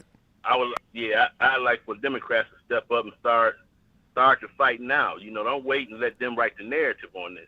Tell people what they don't like. You don't want to get this guy more money, fold and let him do exactly what he wants and give him more money to do it. Hey, if you're gonna vote no, which I would, if it shuts down the government, it does. If they don't respond to what you want done, don't give it to them. Because I think the last time we folded, let him do, and he got all his money. He just started all this thing with the big bill. So, hey, don't let people know why you're fighting it. Don't let them write the narrative on, because then they'll say, well, the Democrats are the ones that causing you not to get your Social Security and, all this stuff, your health care. No, let them know what you want done. So when the government does shut down, you know who's really at fault. So no, I think you are absolutely right. We sometimes see the Democrats wait till the last minute to start messaging when they need to be messaging now, because the deadline is going to run at the end of the month. Let them know now what's at stake and keep pounding it. That's why do people buy? Why does these big corporations and people buy ads? Because the more you hear it, it gets in your psyche, and you got it. It's in you, and they wait to the last minute, and they've already lost the battle because people's attention span has been on something else. You're right. They need to get on this right now. Yeah, get on it. Let them know what's going on and why you don't want to fund the government. And if they don't fold on some of your requests, you don't fold for theirs. Because they're going to tell the people all kind of lies about, what's going on and what's happening. And then they'll have you say, well, we can't do that. And you'll fold again. And you give him more money to keep on with his agenda. You don't want to do that. Exactly right. I thank you for your call. Let me go to Janet in Baltimore, Maryland. Janet. Good afternoon. Good afternoon. Good afternoon. Good afternoon. I am calling because, I feel like the reason Trump disappeared Thursday, Friday, and Saturday, because he didn't get invited to the party over there. And was it China that they went to? Right. All of his best friends. I think that's the reason he disappeared, because his feelings were hurt. But the other thing that I heard the other day was that these soldiers, National Guard soldiers that he's deploying, he's only deploying them for 29 days. That stops them from getting benefit and health care that they would ordinarily get if he asked for it for 30 days. And I wonder if those guards know that, and maybe they should know that, because all employers are not going to pay you while you're gone. That's interesting. So he's only calling them in for 29 days? 29 days. And with 29 days, that means they're a day short from getting the full benefit of being activated. Now, when the 29 days is up and they decide to re-up, since the mayor now seems to be working with him, what are they going to bring in different National Guards for 29 days? Because if they keep these, then they have to give them the benefits. You would think so, but if All right. I've got to check that out. This is the first I heard that, Janet. That's an interesting point. Okay, yep, I heard it on one of the MSNBC shows was talking about it. Okay. All right. Thank you for your call. Let me go to break, and we'll be right back. Keeping it real. Sharpton getting some great calls. Call on. Let me know what's on your mind. 1-877-532-5797. 1-877-532-5797. Shanonk is writing on the message board. I hope I'm saying your name right. Shanonk. She said, Reverend Al, the Epstein victims have said they will put out their own client list. It's getting hot up in here now. They do that, Trump can send all the National Guard he wants. He won't get that off the front page. Let's take a break. Be right back.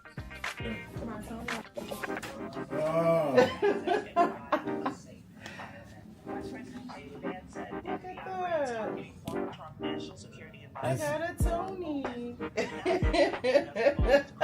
You got it? My daughter won a Tony Award. That's crazy. All right. Congratulations. Thank you.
Hey, what's up?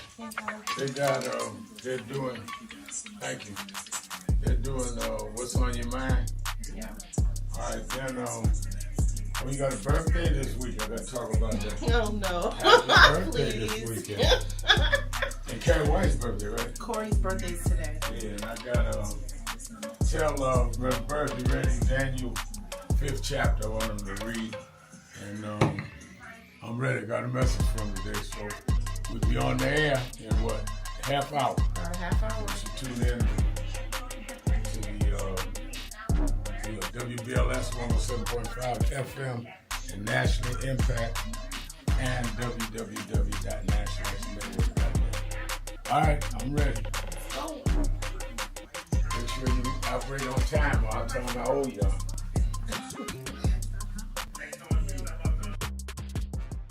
Oh, Rev, you know, you were right there From the beginning. With the stuff that Yep.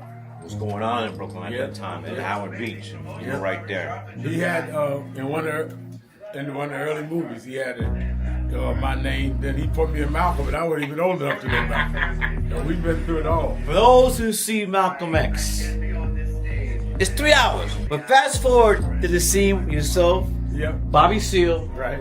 Bobby Seale, Denzel, and me. Yeah. Denzel was on the set. Now, let me ask a question. Yep.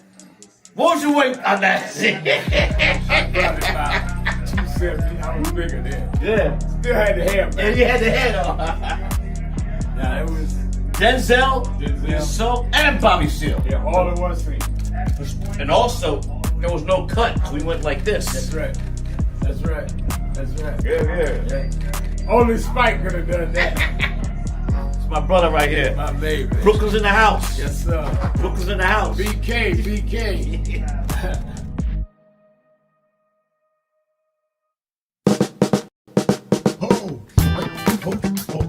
Oh, do I seem excited? I am excited because this Saturday, the National Action Network Saturday Action Rally starts live on WBLS 107.5 FM in New York. We're going to expand.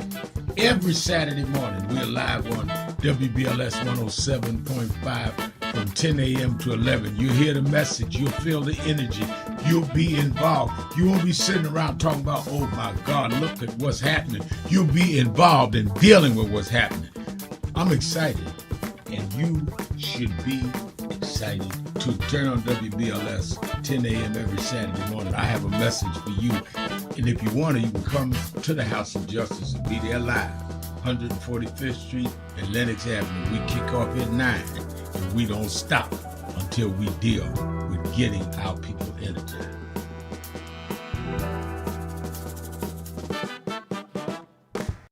Hello, New Orleans.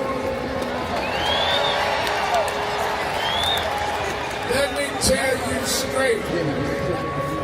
They did not think we could come and be here tonight. They cut budgets and advertising, but one black man, Rich Newton, said, I don't care.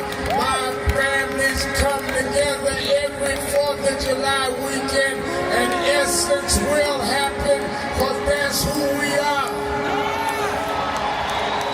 Give a big hand to Rich New Dennis for bringing us back.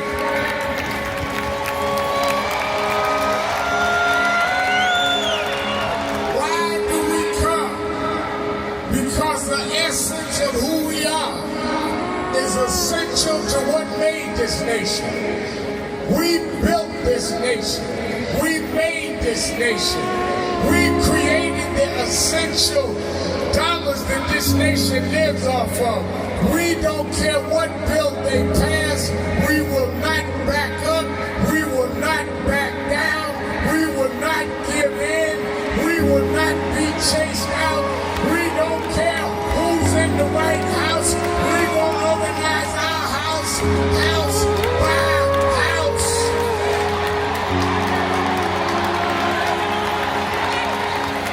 We came over the Middle Passage. We survived slavery. We survived Jim Crow. Don't you give up now. Don't you turn back now. Stand up, black man. Stand up, black woman. Reclaim your dignity. Reclaim your place. So we stand with the Black Global Black Economic Forum. We stand with Essence Magazine because that's who we are. So don't give in now. Yes, there's some rough days, but we've been through rougher days than this. Yes, Trump is a bad dude, but we beat badder dudes than Trump. So let's party with a purpose, because our rhythm and our music reminds us who we are, because we can smile through our pain and organize for our gain. Let's stand up and let's celebrate who we are. Thank you, God bless you.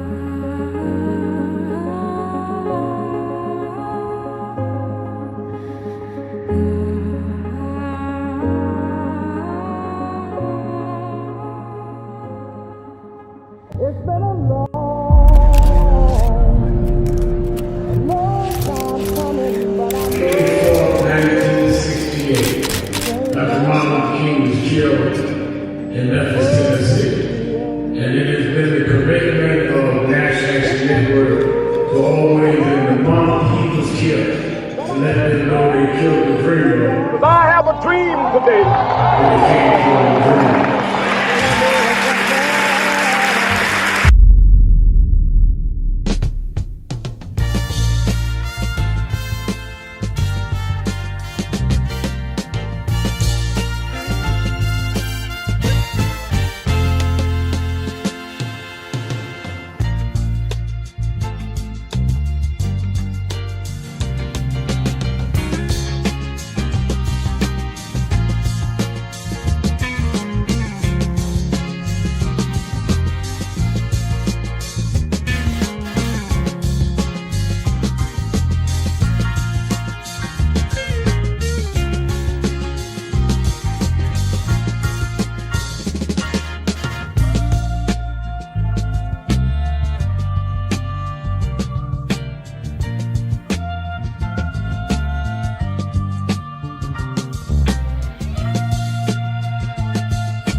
Reverend Al Sharpton.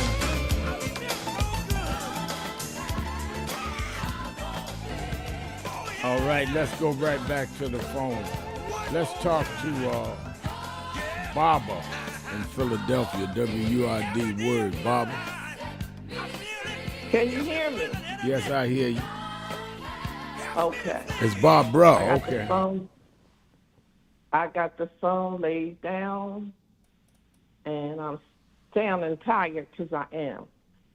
But I hope I can get all my thoughts out because, you know, it's easy to talk when you're not on the radio. But you can get all your thoughts together.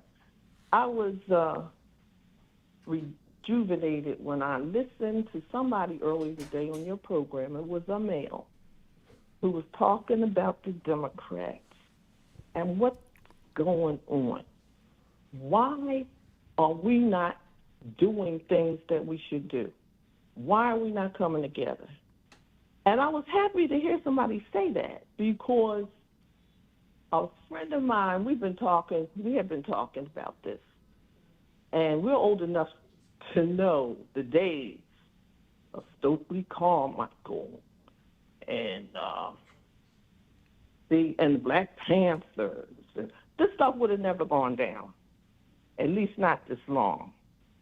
And I decided marching. I have a certain reason why I don't do the marching.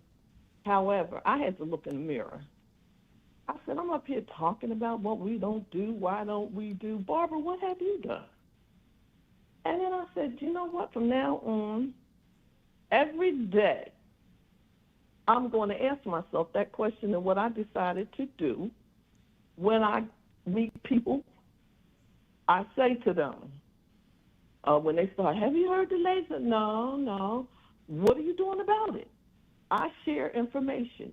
Just like I don't understand why this march on Wall Street wasn't highly publicized. My girlfriend said, I never heard it. Nobody's advertising it. I was listening to the radio, and I'm going to say it like it is. A lot of people aren't going to like it.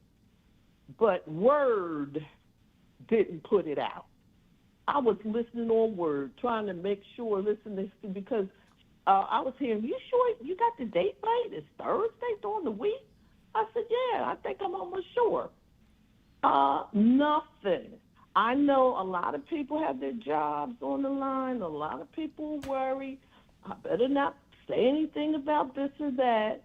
I don't want to be so political. Well, you could still have your program, but at least they could have started out reminding us of what Thursday. Today's Thursday. March on Washington. Get involved. And then if you want to go on to whatever you have on your agenda, do that. But I don't want to hear about the sports and what we're doing here. And this is another thing. We, probably when we started as a race making money, yeah, that's wonderful, but we lost something.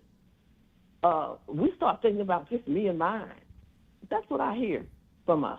Oh, just so it don't bother me, just so it don't hit my family. We still blah, blah, blah. Everybody breaking their necks to get to Beyonce, whatever.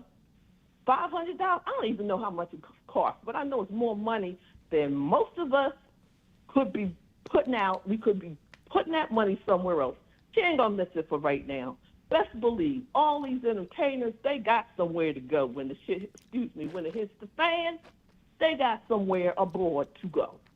So why are we don't know how to sacrifice. Gone are those days. We are not sacrificing. But let me say this, Barbara. One, I am old enough to remember back in the days with Stokely Carmichael and them, too. And Stokely Carmichael and them got run out the country. Let's not romanticize that. And they killed the Black Panthers. So saying that they wouldn't have tolerated this, they got worse. They killed many of the Panthers. Wait a minute. I didn't interrupt you one time. I'm trying to respond because I don't want misinformation out there. And Stokely ended up having to move to Africa and died in Africa. So we should not romanticize it. Did they work hard? Did they fight under Nixon's administration? Absolutely they did. And they did whatever they had to do, whether it was advocating self-defense or marching. They did all of that. That's one. Secondly, black-owned radio stations like Word is not getting the support of advertisers and all, which is why they have got to do what they can to stay on air. And they're doing a great job because it's the only communications that we have. It's one of the reasons that we marched. We had thousands that come in anyway because we were able to get people organized. We got an organization that can do that. But we hope that because of the marches, and we're going to keep going, and the other agitation, and I love what you said, people asking themselves, what are they doing? If they don't want to do it my way, do something. But at the end of the day, we need to make sure that radio stations like Word, radio stations like WVON in Chicago and all black-owned, get the advertising dollars because we're the consumers. We're not begging them. We're saying we spend money with you, you advertise with our station. And people tell you, I agree with you. Before the march, a lot of people didn't cover it at all. Everybody covered it after because they were shocked to see thousands of people come down there on a work day and march like they did. Thank you for your call. Let me go to Leon in Dallas, Texas. Leon, you're keeping it real with Al Sharpton. Can you hear me, Reverend Al? Yeah, I hear you well. Thank you. In Europe, they have what they call a general strike. And so when people, say for instance, the garbage collectors don't get paid right, the other organizations are in solidarity, and they say if they don't get paid right, we're not going to work. Because if they don't get paid right, we won't get paid right. Now, the Arab Spring, and I know you're familiar with that, they organized that using social media and cell phones. So people, not just black people who are dissatisfied with what the Trump administration is doing, have to come together and say, we're not going to work today. We're going to hurt you economically and let you know that if we do this over a prolonged period, your corporation won't be able to function. Now, some people say, well, some people are not going to do it. Well, during the civil rights movement, there were people who didn't participate. But as you just said, you had so many people at your march that it compelled the media to cover it. So, seeing that the Trump administration is moving straight ahead with this, as I said before, this fascist Nazi type government, I was looking at a documentary about the Russian spies that were in Nazi Germany and how they were passing laws to get rid of people who opposed them, the Nazi regime. Mm-hmm. But Trump is doing the same thing. He's firing anybody who opposes him, and particularly when you think about the CDC. Now let's think about the CDC. The last time Trump was in office, we had a pandemic. Right. The country wasn't ready. And now the CDC is under attack because they won't follow the unscientific guidelines that Kennedy is forcing them to accept. Now, wait a minute, hold 1 minute. Let me take my break. We'll be right back. Keeping it real. Sharpton. Be right back.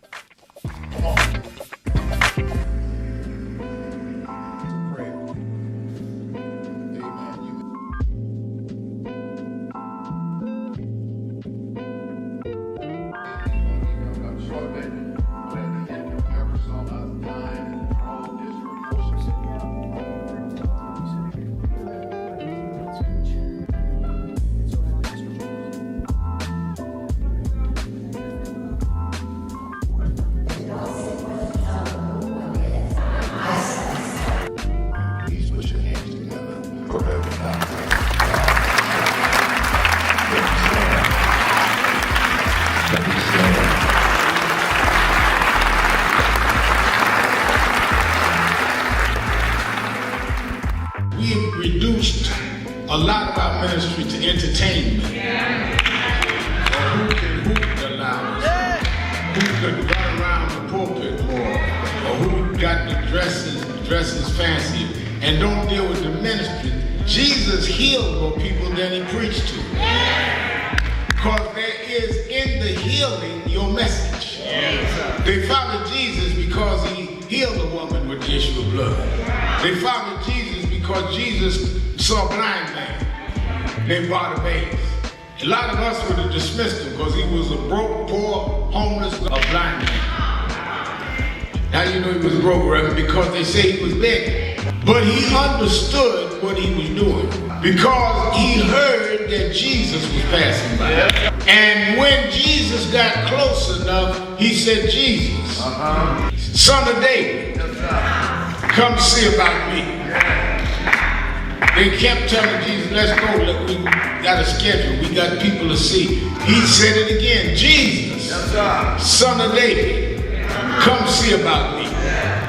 And when he did it the third time, Jesus stopped and went and healed the blind man. Now, what I get out of that scripture, Bishop Daughtry, is that the blind man told Jesus, if you are who you say you are, you're going to stop and see me. Yes, sir. And if you stop and see me, you will confirm who you are. Yeah. But when we are pastoring and leading in communities with bad health, we cannot be the followers and representatives of Jesus and walk by people that are sick and we not be part of making them well.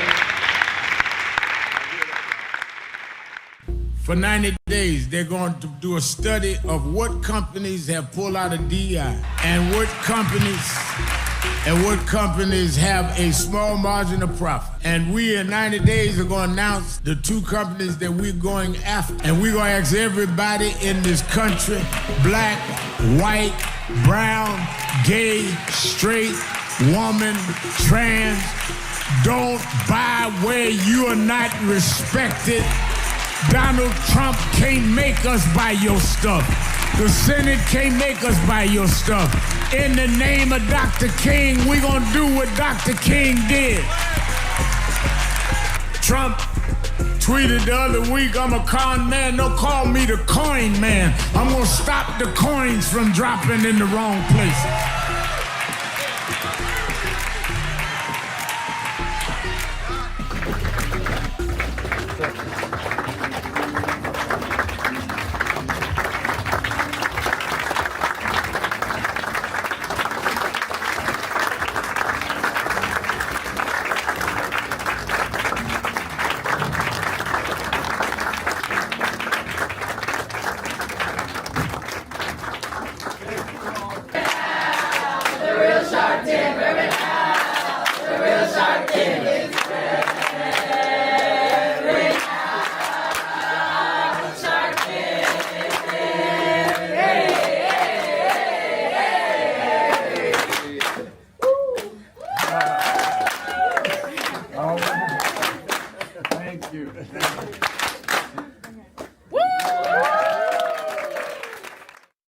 Past hope, because I grew up, like I said, single mama on welfare, and my mother told me there's a part in life that hope's gonna run out, but she told me you got a double barrel in your engine. I said, what is that? She said you can switch from hope to faith.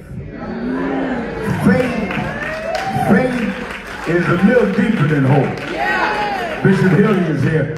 Faith is when hope runs out. Faith is the substance of things. Hope for the evidence of things not seen. Faith is when we were emancipated after 246 years of slavery and walked off the plantations with no education, no money, no future. And we built black churches and black colleges and black fraternities. We had faith. Faith made us stand up for the most powerful nation. So we just wanted to greet you all and thank you for allowing us in. Yes, sir. We was here. They were on the plantation. Our family was on the plantation. Wow. And that's, of course, that's the slave house. That's one of the slave houses. Sir, you've been 13 years. That's right. Good to How see you been? Doing fine. Good.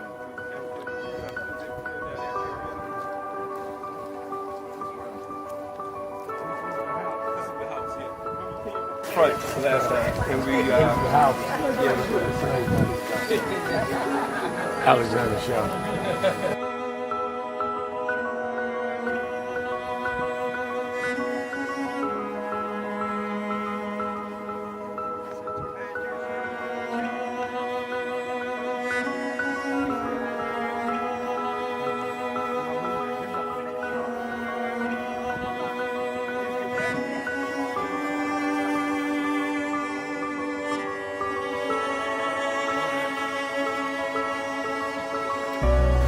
How many slaves were staying there? I have no idea.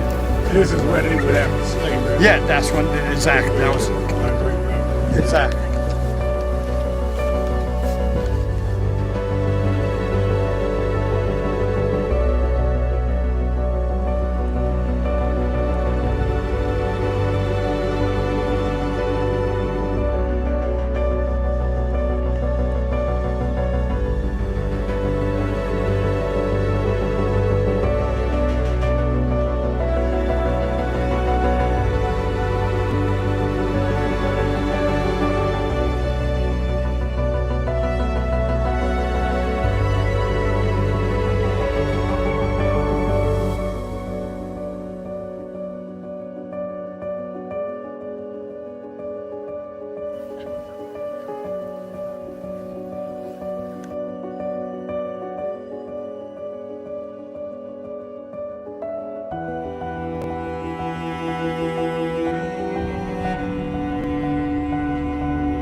I just feel like the two people that most influenced my life are from South Carolina, James and Jesse. Jesse right up the road with me. I went over his mother's funeral. Jesse walked me to my mother's casket. Wow. To South Carolina. That's the balance of my life, James and Jesse. Yeah. Civil rights, shoulders. But also where your people come too. Literally. Yeah, right. And when I knew Jesse was from James, I started president. Yeah. And James had died before I knew about it in South Carolina. Oh, really? Yeah. James died December 25th. He died Christmas Day, 06. And they came to do the story for February of 07. They came in January. His daughter swear that was his daddy and helped him push the information out. Wow. And I called Jesse and told him, do you know that my great-grandfather was a slave about 45, because Greenville right up to I-20. He said, I told you we was connected. That's why you got to listen to me. But now.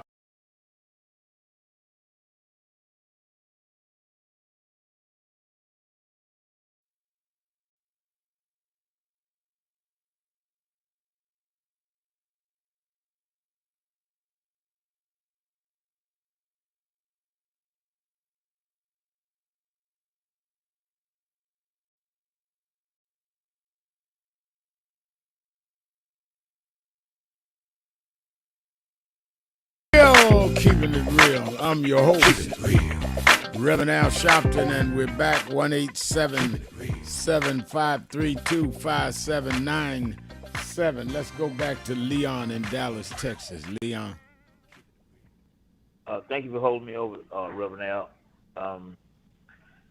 I was mentioning the CDC, how this bizarre Secretary of Health and Human Services,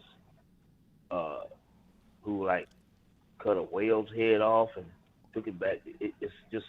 He's just, how can I say it, bizarre. He's firing people who won't do his unscientific work. Well, if agencies like that, that we're not coming to work tomorrow. We're going to make sure that you understand that we're not going to be manipulated, and we're not going to leave the American public unprotected. If they take a stand along with other organizations, and then the general public, so we're not going to go out here and buy all this stuff from these different big Amazons and the eBays and all that. We're going to make you feel it economically. I think that's going to have an impact on Trump and what he's trying to do. Because if you look at what we talked about earlier about him reading Mein Kampf, he's using Homeland Security as the Gestapo, and now he's turning the National Guard into the SS. And people who don't understand that, they need to ask their phone, what are these organizations and what did they do? And you see a similarity. This is too close to what's going on now. I've said before, you can't underestimate what these people will do. And I think that it's better to be proactive than reactive. We don't need another pandemic. We don't need COVID to come back up and then we got a CDC who's totally unprepared. We don't need the SS to take over these cities where they're predominantly black and then black mayors, and all of a sudden they're over policing in black neighborhoods. And it's like we don't see the forest for the trees. Mm-hmm. I don't understand. Off the top of my head, I don't have a way of telling you or someone else how to implement this, but I do know that when they had the Arab Spring, they used social media to organize, because, as you said before, the FCC is not gonna let you just come in there and just, get a station and just broadcast this stuff.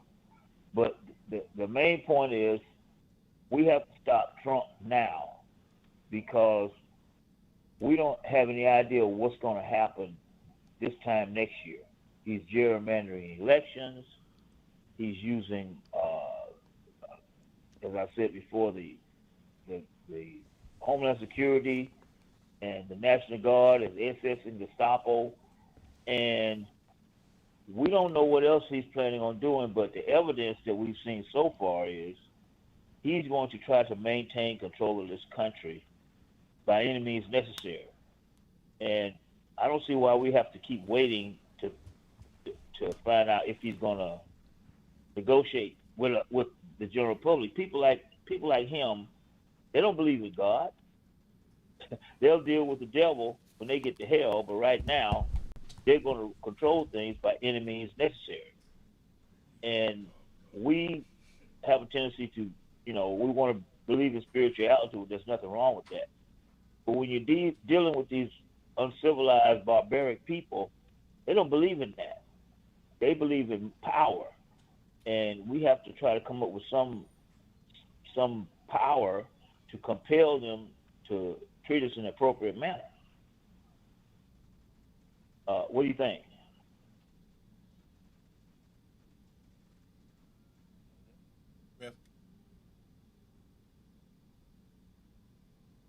Ref?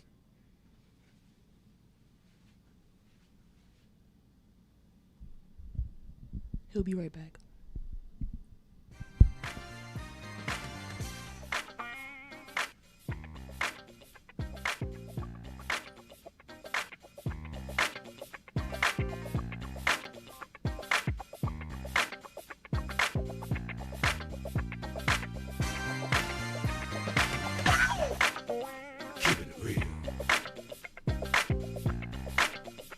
Are you back, sir?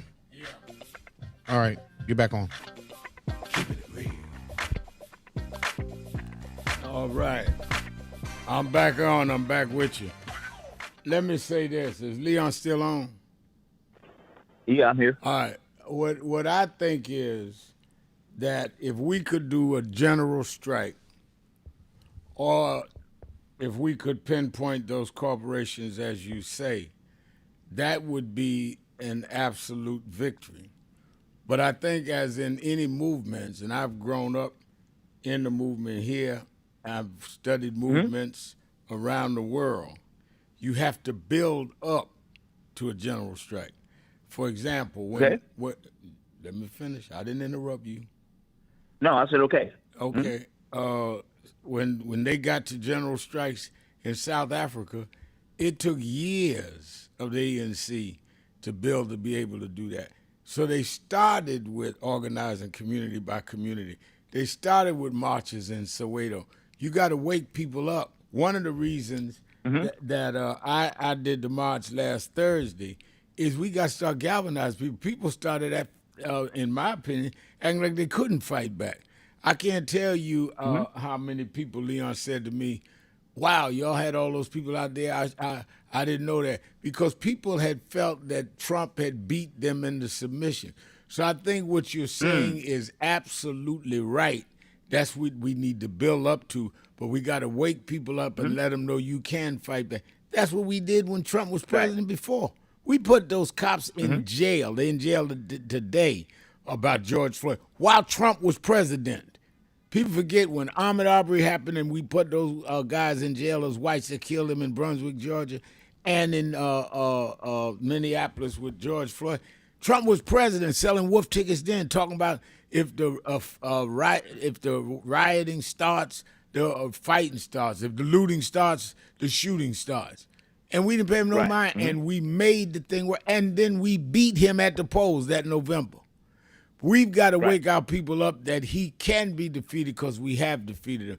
And I think what you're talking about would make it work, but we have to build up to that. That's all I'm saying. I don't disagree with you. I'm just talking about the process. That's fine. That's right. You're absolutely right, Al. And finally, people can criticize you all they want to, but I don't hear anybody else saying anything. And when the gentleman made the statement on one of your promos that you are the most important person in the Democratic Party, there was more truth to that than maybe what people want to acknowledge. Because consistently you have been standing up against this stuff, and sometimes you look at some of the strategies that the Democratic Party uses. They're not strong enough to fight what people like Bannon and them say. If you listen to Steve Bannon on this PBS interview, he's talking to this PBS reporter, and the guy, he says F them. Yeah. And if there was something else, he says F them. Yeah. And I'm saying myself, oh, this is unprecedented. Yeah, I would never use that kind of language. Right. That's who they are, though. That's who they are. That's who they are. Yeah. Right. Yeah. You're right. And these people need to stop trying to pretend like that's not who they are. That is who they are. Hey, And what Maya I'm sorry. Angelou used to say, Leon, Maya Angelou used to say, if somebody tell you who they are, believe them the first time. There you go. I got to take my break. Thank you. Thank you. You're always on point. Let's take a break. Be right back. Keeping it real. Sharpton. Be right back. Stop going through your life like you are a co-star or a bit player in your own drama. No, you are the main star.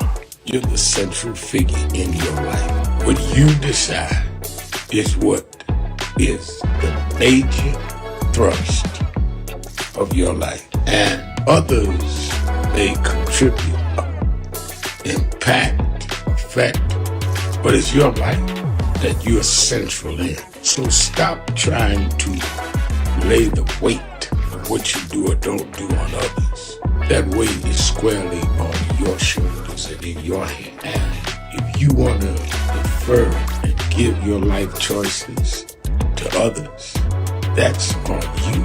If they have any sense at all, they will be so busy trying to conduct and properly guide their life, they will not have time to try to major in your life.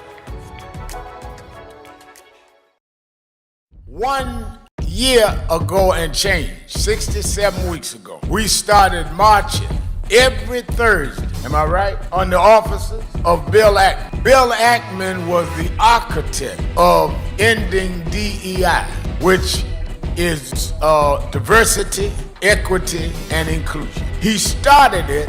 I want to give a little history because a lot of people get Negroitis and get confusion. I don't even mind your ego. Everybody need one, but you don't have to become contrary and duplicitous.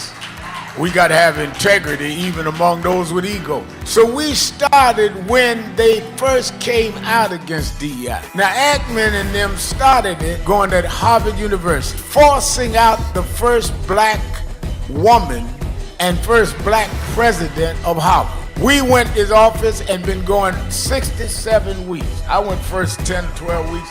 And this brother, stand up, Reverend Ron McHenry, coordinator House of Justice. This brother has been there every week. Many of you here in the audience have marched every week. So we didn't just get in this. We were in it the day they came at Claudine Guy. Last year's convention, we dealt with DEI. This year, we said that we're going at these corporations that had come out against DEI. Many of you, most of y'all I'm looking at was at the convention. And we hit Pepsi. Pepsi called and said, all right, we 8-9 days in, we agree to meet. And we went, purchased New York, chairman of our board, Reverend Dr. W. Franklin Richardson, and Carol Wallace, who's a special advisor to us on finance, and laid out to them that one, we don't care what you call it, DEI, IED. Y'all are gonna keep your commitments in terms of the black community. And that means we don't want special privilege, but we do not want to be specially excluded. This is not about we don't want merit. We feel if our people are at the table, we can beat anybody on merit in many cases. So we want from employment to your board, to how you deal with marketing, to who does your financial investment. We want to go across the board with that. Otherwise, if you don't want to deal with the question of diversity in how you do your business, then don't deal with diversity in your consumer base, because you don't believe in diversity. So we just will try to remove all the dollars we can from buying your stuff.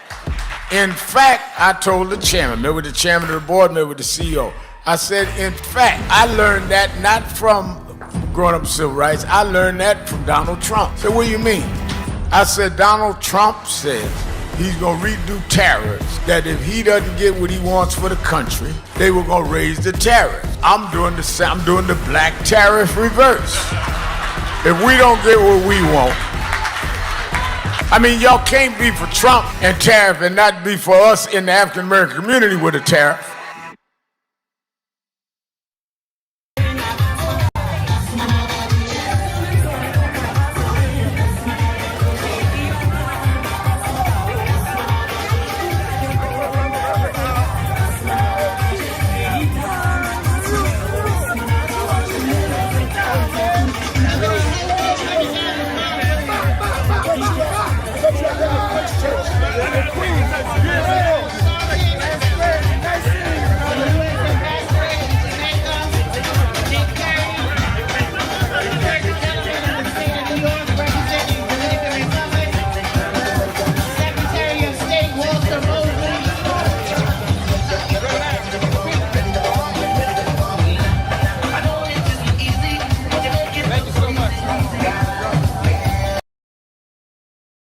Thing past hope, because I grew up, like I said, single mama on welfare, and my mother told me there's a part in life that hope's gonna run out, but she told me you got a double barrel in your engine. I said, what is that? She said you can switch from hope to faith.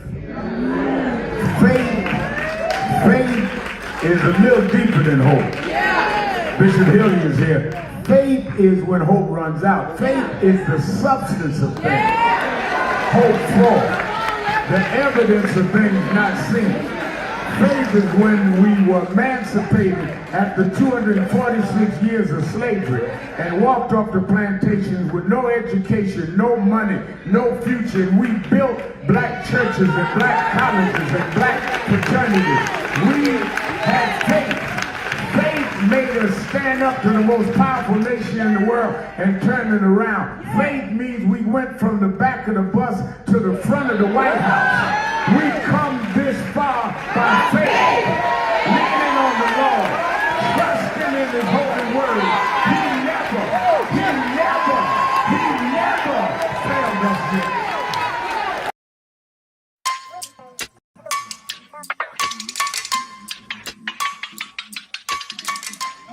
Hey, what's up? They got, they're doing, thank you. They're doing, what's on your mind? Yeah. All right, then, you got a birthday this week. I got to talk about that. Oh, no. Happy birthday this weekend. And Carrie White's birthday, right? Corey's birthday is today. Yeah, and I got to tell Reverend Bird, be ready, Daniel 5th chapter. I want him to read. And I'm ready. Got a message from today, so we'll be on the air in what, half hour? About a half hour. You should tune in to the WBLS 107.5 FM and National Impact and www.nationalnetwork.net. All right, I'm ready. Make sure you operate on time or I'll tell them I owe y'all. Oh, keeping it real. I'm your host. Keeping it real. Reverend Al Sharpton, and we're back. 1-877-532-5797. 1-877-532-5797.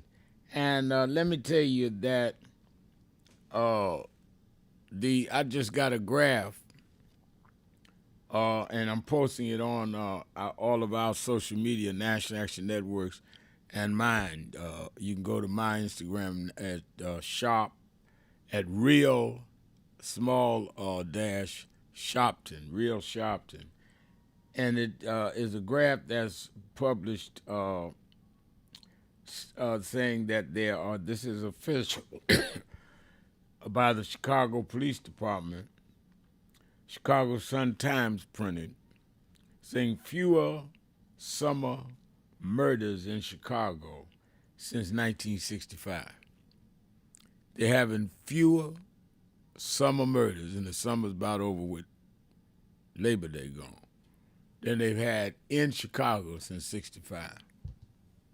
So why is Trump threatening to go into Chicago. What he should be doing, and I said it the other morning on Morning Joe, is asking, well, there's still some killing in Chicago, but you brought it down so much. How do we finish it? How do we bring it down even more?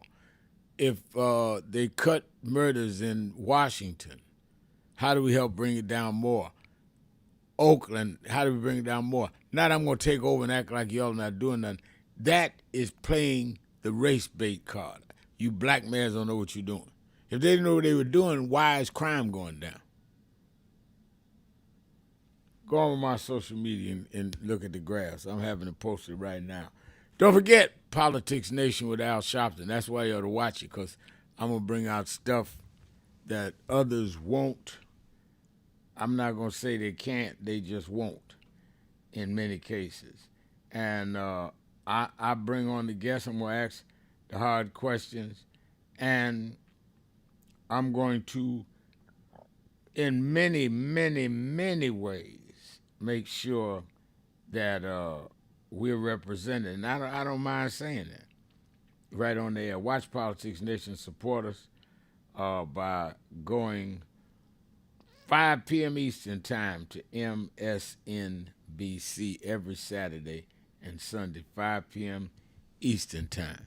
Also, you that are in the New Jersey, New York, Connecticut area, meet me at the Saturday Action Rally at the House of Justice, 145th Street and Lenox Avenue in the village of Harlem, 9 a.m. to 11 a.m. You that are not in the New York area can watch it live on Impact Television or at nationalactionnetwork.net live stream. Let's go to Sultan in Atlanta, Georgia. Sultan. How are you? Good afternoon, Brother Al. Good afternoon. Yes, I'd like to make a brief comment, if I may. As the brother alluded to earlier, and Brother Rich stated about Africa, I guess he didn't know the Nile has been electrified by Ethiopia, with one of the largest electrical generating dams in the world, and it is going to be a game changer for Africa. We need to have an international perspective proportionate with the local narrative that we consume. At this time, we should be aligning ourselves with Africa and coalescing our resources with our origin country. Africa is an emerging superpower, and the United States and Europe are declining empires, and this is an undeniable reality. If any now, other explain, break down what you when you use the term with electrifying the Nile. Explain what that practically means and why that will generate commerce and expansion there in Africa. Well, one of the main things would be, as I stated, Ethiopia has built a large electrical generating dam. A country cannot develop economics and commerce and industry if it doesn't have a source of energy or power. Right. So by harnessing the power of, hydrothermal energy, which is water or dams, and then there's also nuclear energy. So you have to have some source of and there's solar energy, which Africa will also lead because it has abundant sunshine. So this is just an energy source. That's what it's meant.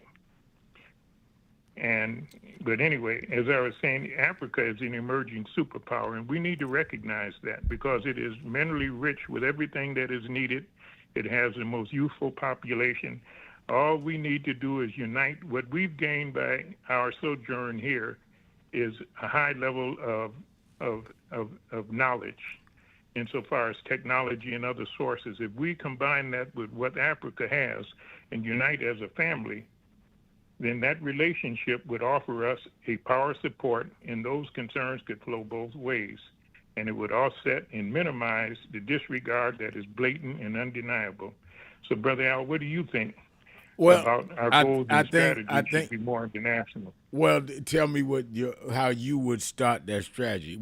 How would you engage people that from here, African Americans, to be more directly engaged with what's going on in Africa? How do we build that into a reciprocal relationship that benefits Africans all over the diaspora?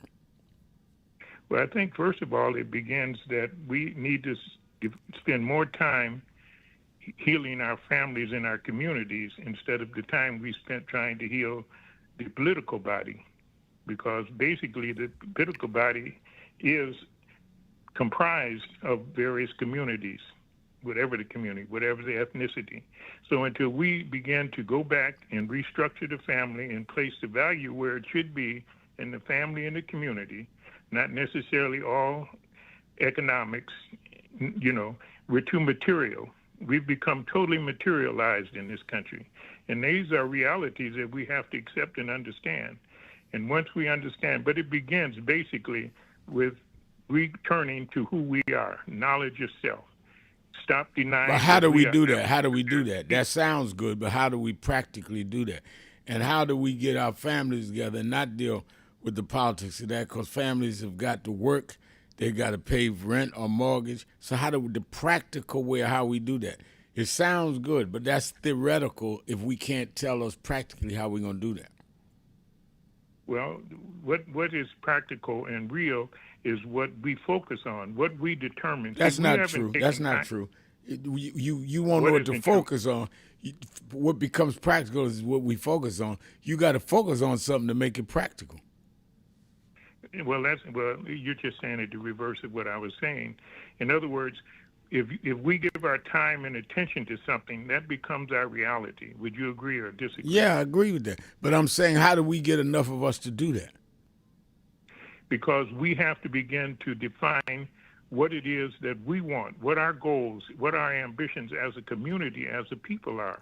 And then you got to get into politics and you got to get into economics. You can't define what we want without raising to people. Therefore, if we are defining we want this, this is how we attain it.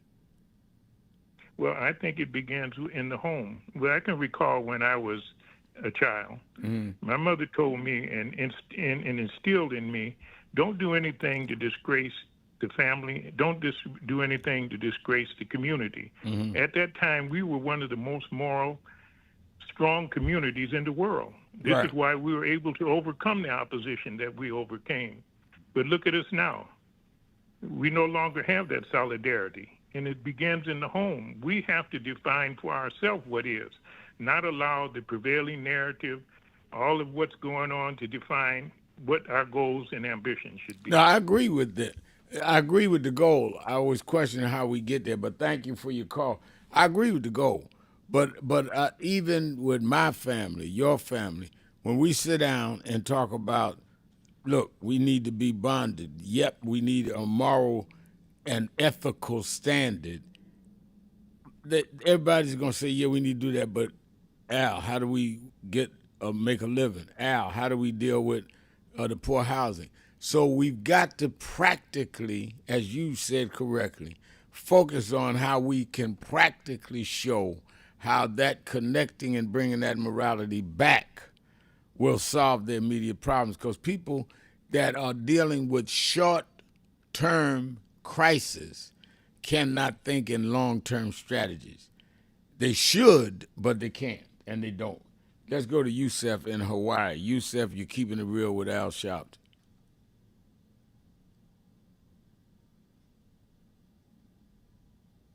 Is Yusef there?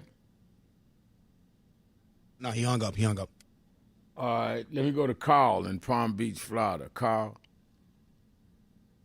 Hey, brother. Hey. I got a way that we could look at it possibly, and it's just an observation. I think we many times blend America's domestic policy with her foreign policy, and we get all confused. And when we get confused, then it takes our focus off ourselves, and we negate ourselves by taking our problems and trying to make it all in one. And we got to realize here in America, the thing for those of us who were the children of the slave was the control of our minds by the removal of our names, language, and all that kind of stuff, and then putting us in a system of education that miseducated us. So I think if we would focus on some kind of real restructuring of the re-education of ourselves with the utilization of Carter G. Woodson possibly as the foundation, I think we might be able to find our way somewhere out of the position that we're in. but I also understand the degree of difficulty we have because we have a lot of brothers and sisters that are now proclaiming Pan-Africanism, and their focus is on a whole lot of things. But what you're always talking about, we're focusing on those things that are germane and immediate inside of our reality as we try to survive here in America. And I just hope we will focus on some of the real stuff like farming for ourselves because the food supply is being poisoned and polluted. Our clothing because they're taking our sisters and stripping them, putting them on all these old freakish clothes. Our shelter because we can see how they've redeveloped all of our neighborhoods and our community. You're right. And call me tomorrow because you need to finish this. You're right, and that is what's an impediment. But we've got to deal with the immediate, just like you said, Carl, because it's like my grandson. He shut his finger in the door by accident, and he's feeling pain and he's crying and screaming. I can't go to him and say, let me tell you about your health insurance. I got to stop the immediate pain to get his attention, and that's what I'm saying. That's why a lot of people have great theories but don't know how to organize. One of the reasons that I can organize something is I deal with the immediate pain of a family. Somebody shot their kid or something like that. You got to deal with people where they are to bring them where you need to bring them. And that's why you always write about education. I know I promised to come to Palm Springs. I'm going to do that. I wanted to do it before the March, but I'm definitely going to do it before the end of the year. Let's take a break. Oh, no, we at the end of the show. It ain't no break. Let's break. I'll talk to y'all tomorrow. Let me thank all of you that called in and listened and you that called in and couldn't get through, but hung in there anyhow.